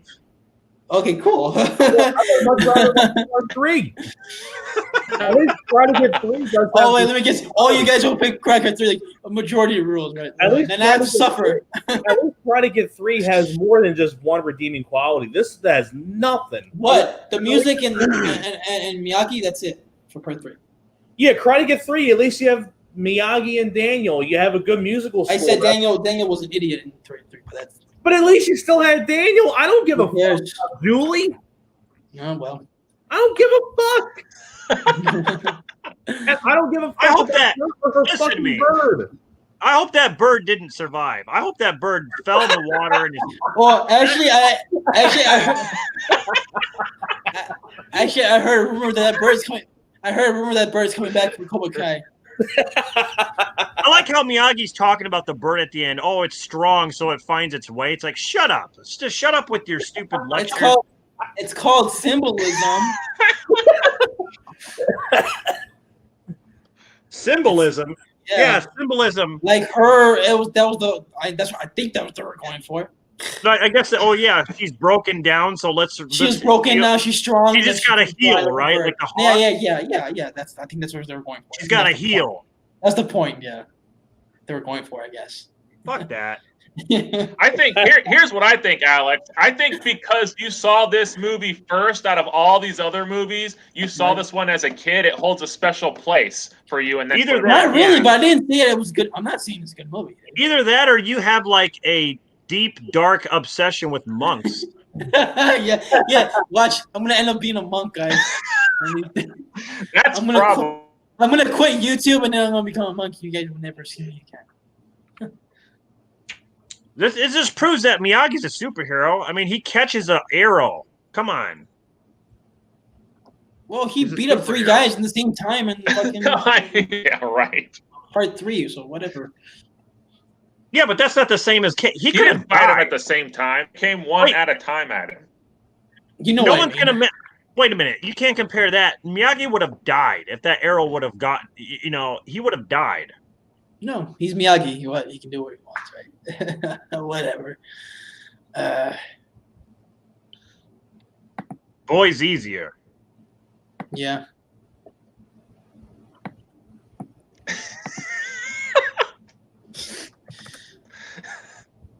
Boom, Julie-san. Boom. Boom. You should have let the car. Okay. You know, maybe if she would have got hit by the car, that would have been a better lesson because then he could teach her how to heal. Yo, how about that? No, the movie should have ended with her death. Damn. This got fucking dark. This got fucking dark. Michael Ironside should have broke her neck. That's it. That's how you know. That's how you. God. Yeah. Guys. What? I completely forgot. You know how the character's name is Julie? Mm-hmm. Yep. Julie's commenting right now. Oh, yeah. Fucking God. How did I not pick up on that shit? Boom, Julie-san. Boom. Mm-hmm. You're better, Julie, than that other Julie. I gotta say this. I think it's very interesting the fact that I think a lot of people probably do share Alex's view because I like that. Not many. The first time at this age, we're like, you know, we kind of grew up. Well, Rob and I at least. Rob and I grew up watching these, so I think, yeah, the nostalgia of it is what drives the ones, and that's probably why we.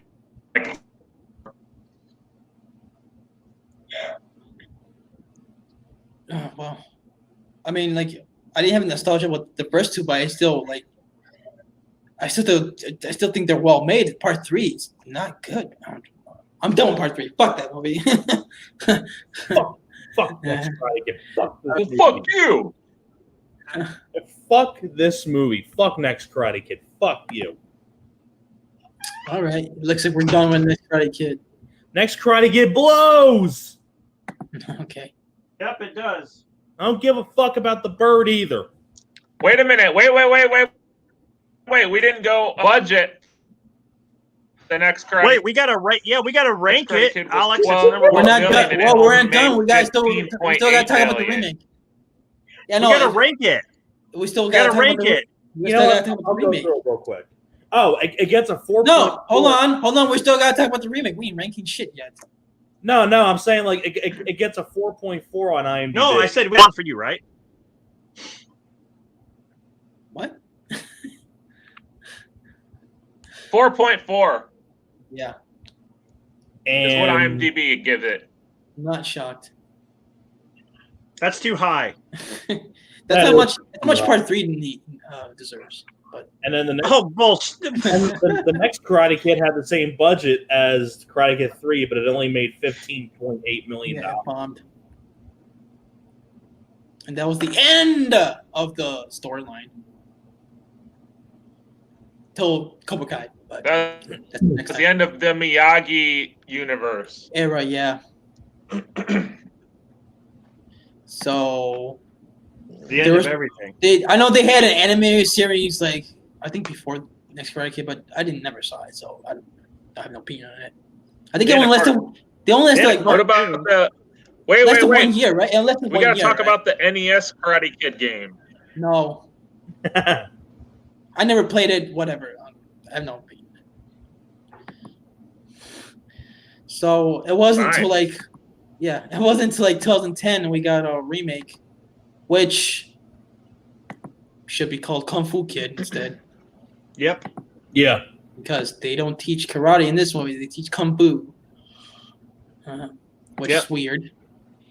Every other country, it's called Kung Fu Kid, but in the States, they call it Karate Kid because they needed the box office money and IP. Will Smith wanted that. Will Smith had that idea. He wanted it like that. Mm-hmm.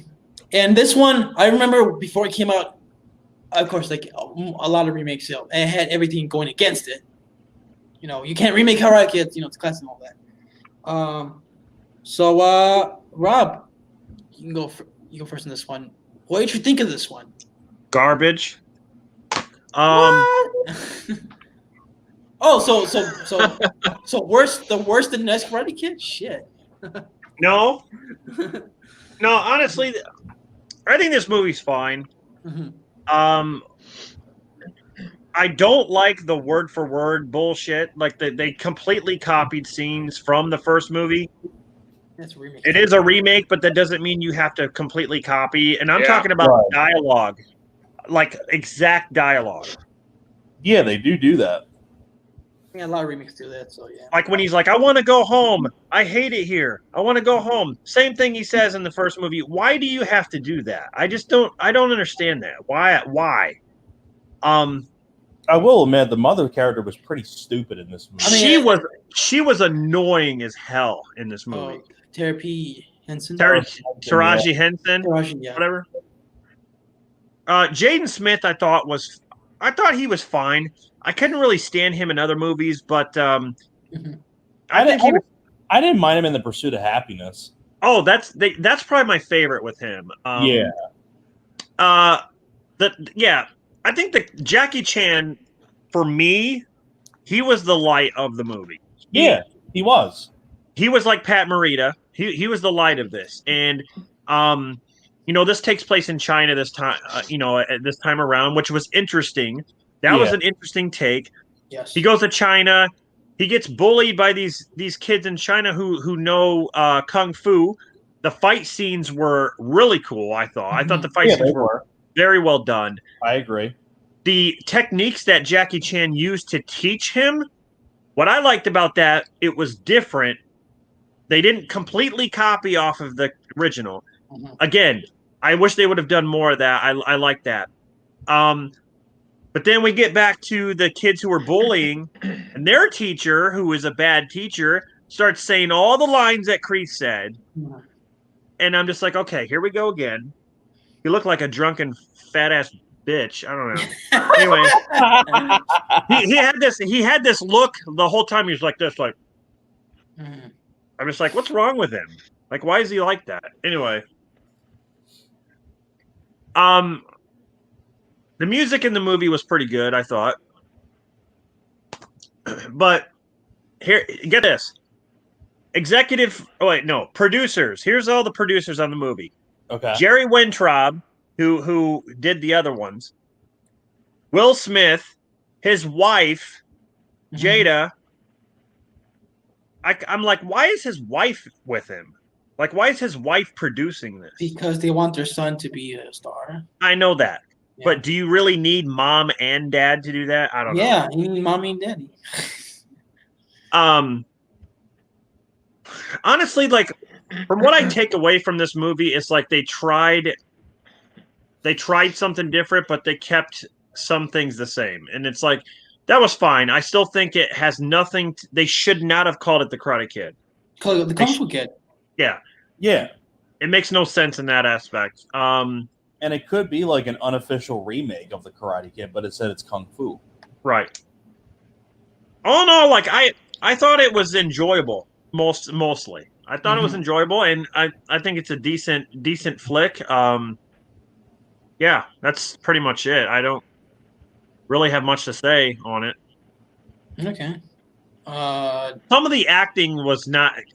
Some of the acting by Jaden was really not good. Some of the stuff he would say was kind of cheesy and just I don't know. But okay. Yeah. Dan.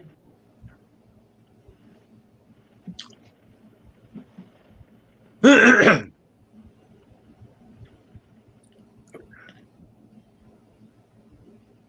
go ahead. Oh, sorry. Yeah, I agree with Rob on this. Actually, Rob and I saw this theater, and I think when we left the theater, we said the same thing. Our biggest complaint was that it was they verbatim dialogue, and some of the situations were exactly the same. You know, I feel like if it a little differently, then that would have been better for the movie. But all in all, it actually is still it's an entertaining film. I thought the actors all did a fine job. It's a movie that I would watch again, and I have watched again. But yeah, again, I guess I have much negative to say about it, other than the fact that you almost wish it would have like the plot of the first movie and just like going along with it. yeah, Okay. Thomas. This is gonna be a pretty brief summary of what I thought of the film because I had a lot more to say about the first four films because those are the true Karate Kid movies, like the original films that I have more to talk about. So this one's kind of be more briefly. But when I first heard about the project, I wasn't really too sure about it because I love the first two movies. I know Ralph Macchio was against it.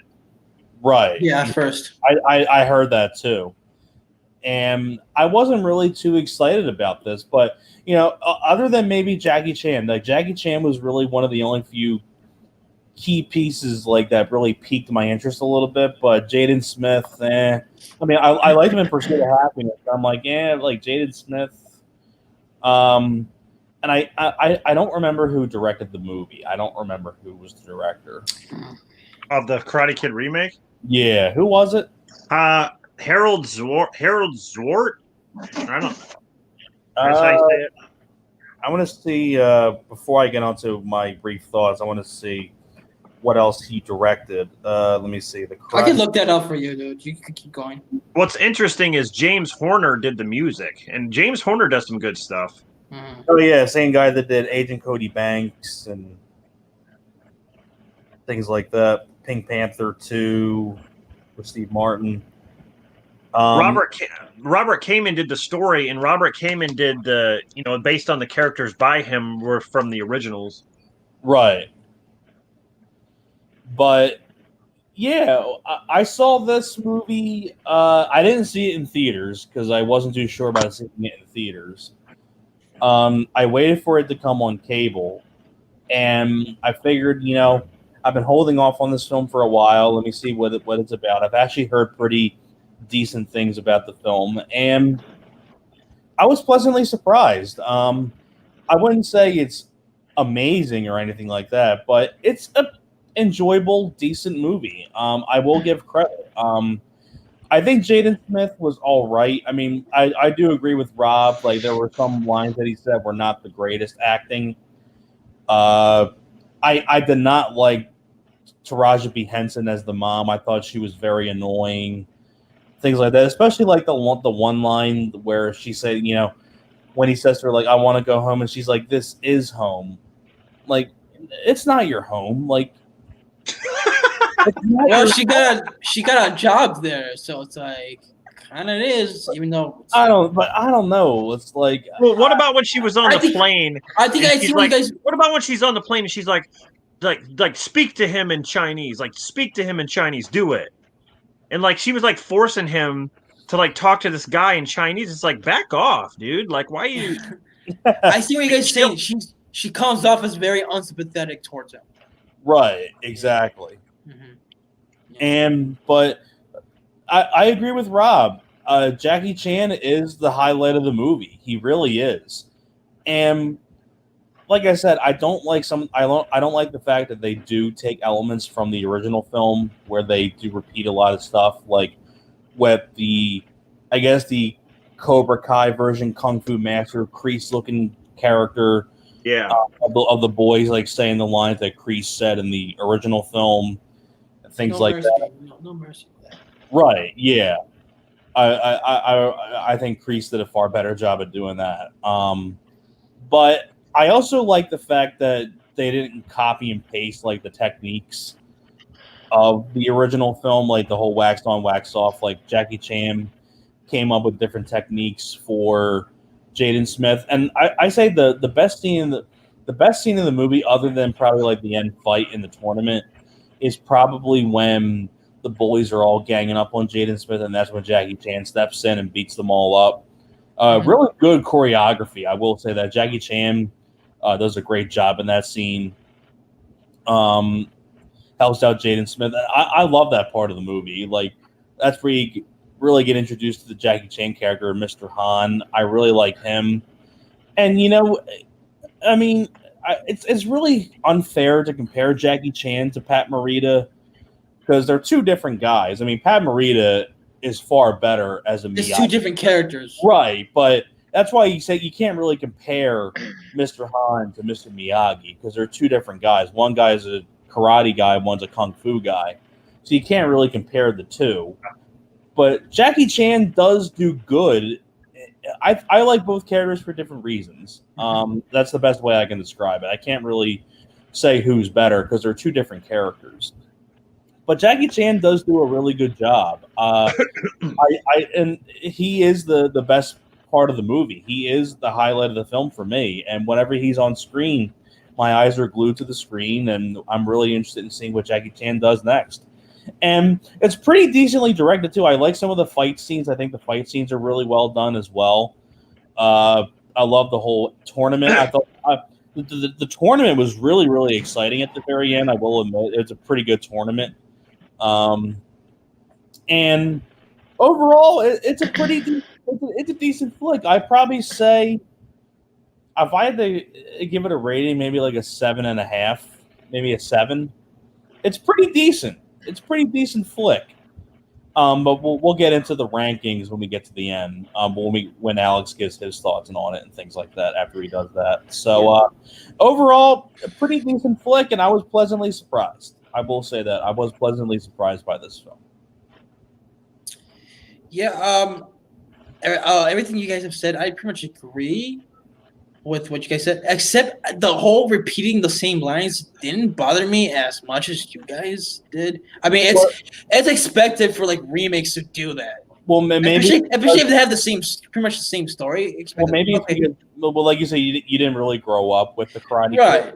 Yeah, but like a lot of remakes, even at the time, like if they have the same story, they repeat either the same scenes or the same lines. It's just expected. It's like, I get it. Like, yeah, the original did it better. Right. Mm-hmm. I mean, but the thing is, like, it's like the huge issue with this movie is that the title, it's called Karate Kid, and they don't. It's not karate. It's not karate. I mean, they even have a line in the movie. It's like, oh, you want to learn karate? Like, no, mom, it's kung fu. Karate, kung fu, whatever. Like, no, there's a difference. Right, it's a big difference. Yeah, I mean, it's a totally different style to them. Right, exactly. But like you guys said, like, yeah, the fight scenes are good. Yeah.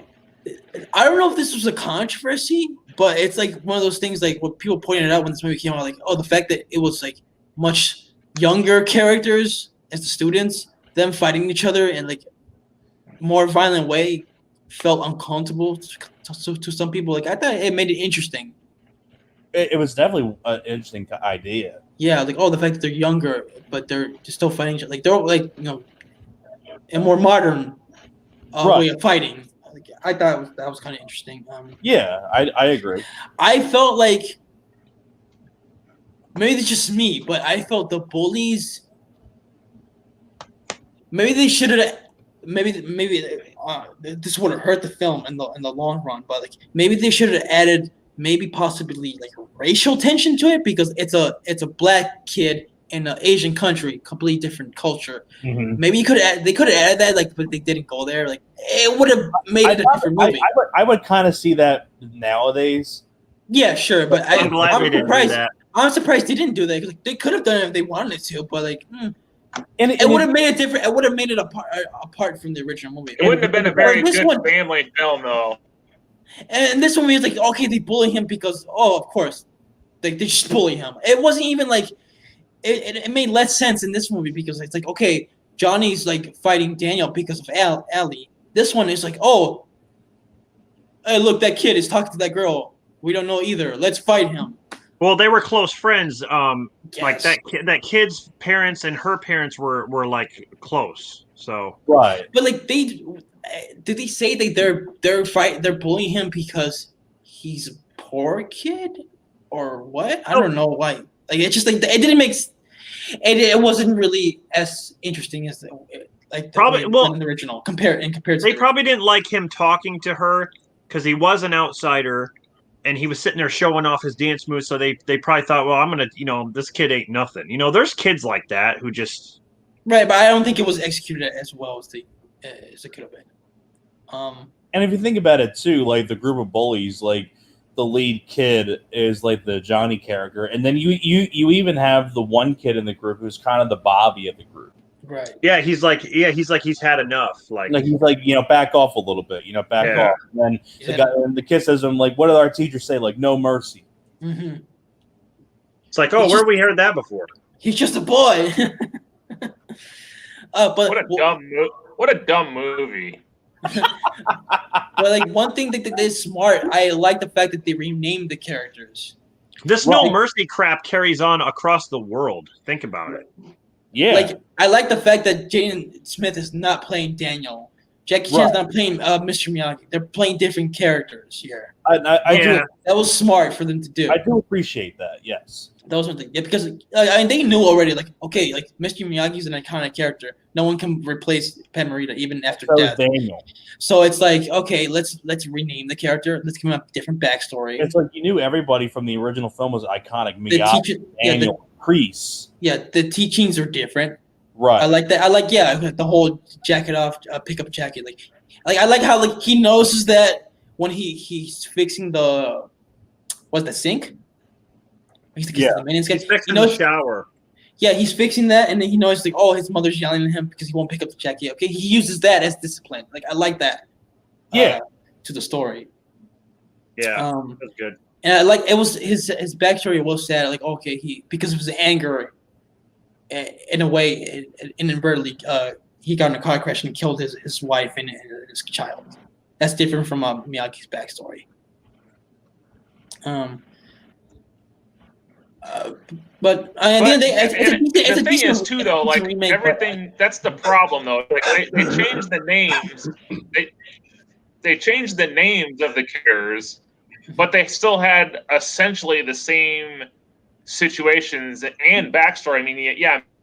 Oh, his kid and wife died differently, but they still died. I mean, that's the they were too safe. They just followed the same formula. Yeah, but in this one, he's a little bit more to blame because it was like kind of his fault because he didn't know how to control his emotions and when he was younger.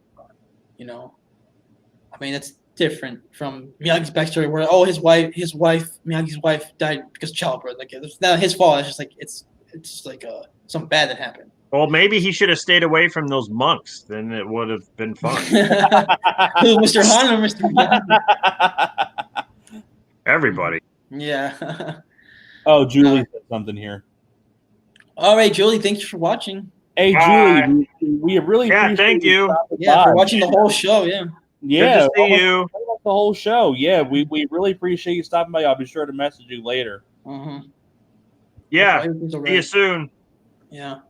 Thanks. Yeah. So Bye, Julie. yes, overall, I think this is a decent remake. I don't think it's great. It didn't really do anything that much better than the original, other than maybe the fight scenes, but that's really it. Well, again, it's modern fight scenes compared to like 80s fight scenes, so that's not really fair. But yeah, it's decent. It's not great. Right. I mean, I think the first two are better. Yeah, the first two. Mm-hmm. See you later, The Julie. stories are and the acting All right. is a little bit better. Yeah, execution is better. But yeah, I think it's a decent remake. I don't have much to add. All right. Well, that's it for the remake. Unless you guys want to add more to it. Nope. No. It's very 2010-ish. Right. It has I'm good. all this 2010 music and all this shit, you know. Again, I feel like we've seen it before, so it's just, you know. We have seen it before. I know. Yeah, Exactly. So I mean, at the end of the day, it didn't need to be remade. No, it didn't. No, but they did it.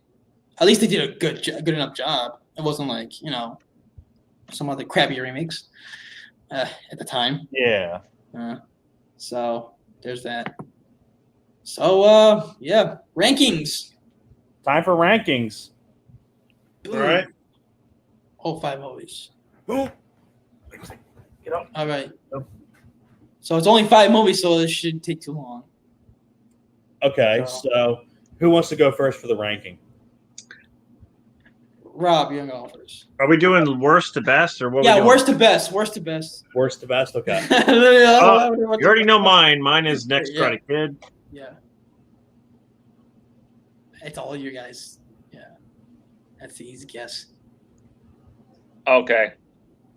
Are we doing Yeah, my number Yeah, worst, 5 worst, is the number 5. next Karate Kid. Worst. Are we doing like one at a time for each person? Yeah, yes. Oh, okay. You're absolutely worst. The worst for me is the next Karate Kid. Well, the worst one for me, easily, the original. No, I'm just kidding. No. I know you guys will hate me forever, but yes, I think Karate Kid Part 3 is the worst for me. Sorry, not sorry. Ah, Oh my god. Mhm. All right, so what's second worst? all right. Number Next 4. for me comes the remake. Okay. Dan? Next for me is also the remake. Okay. Thomas? Karate Kid 3. For me, next Karate Kid. Okay. Oh, I thought that was your number 1. Damn it. The monks All saved right. the movie. That's two. So what's number 3? Coming up number 3 for part 3 for me. Dan? So it's tough for me. Karate Kid 2 and 3, I go back and forth on. I really do. I feel like Karate Kid 2 is the better film, though. I mean, overall, I don't have problems with Karate Kid 2, but Easily. a lot of times I find Karate Kid 3 more enjoyable.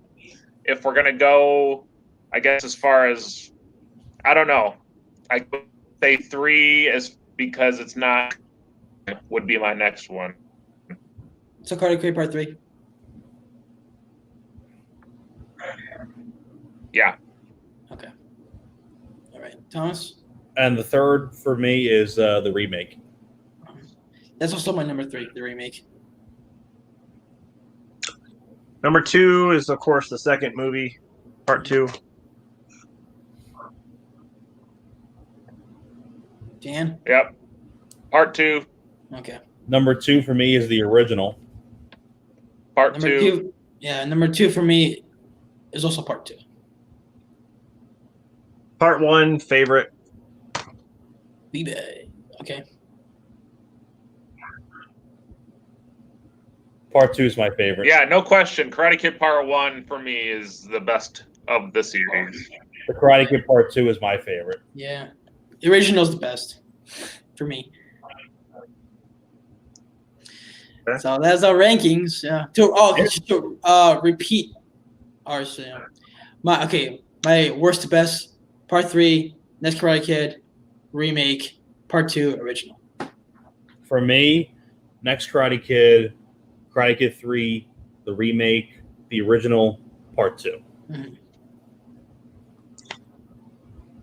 Next Karate Kid, remake. So I would go. Go ahead. No. Oh.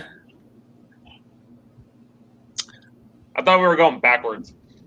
What is this, Tenet? You want me to go?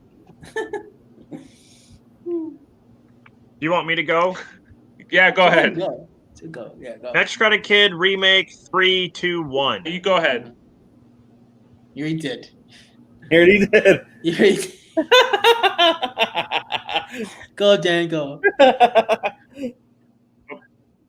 Okay, so the Next Karate Kid, the remake, and then I put 2 and 3 on the equal playing field. Then No, one. you can't put tie. It's bullshit. You said fucking 3 was number 3, bitch. Damn. Fine. What, I Sorry. can't have 2 movies I love equally? No, it's a pet peeve of mine. Fucking ties are bullshit.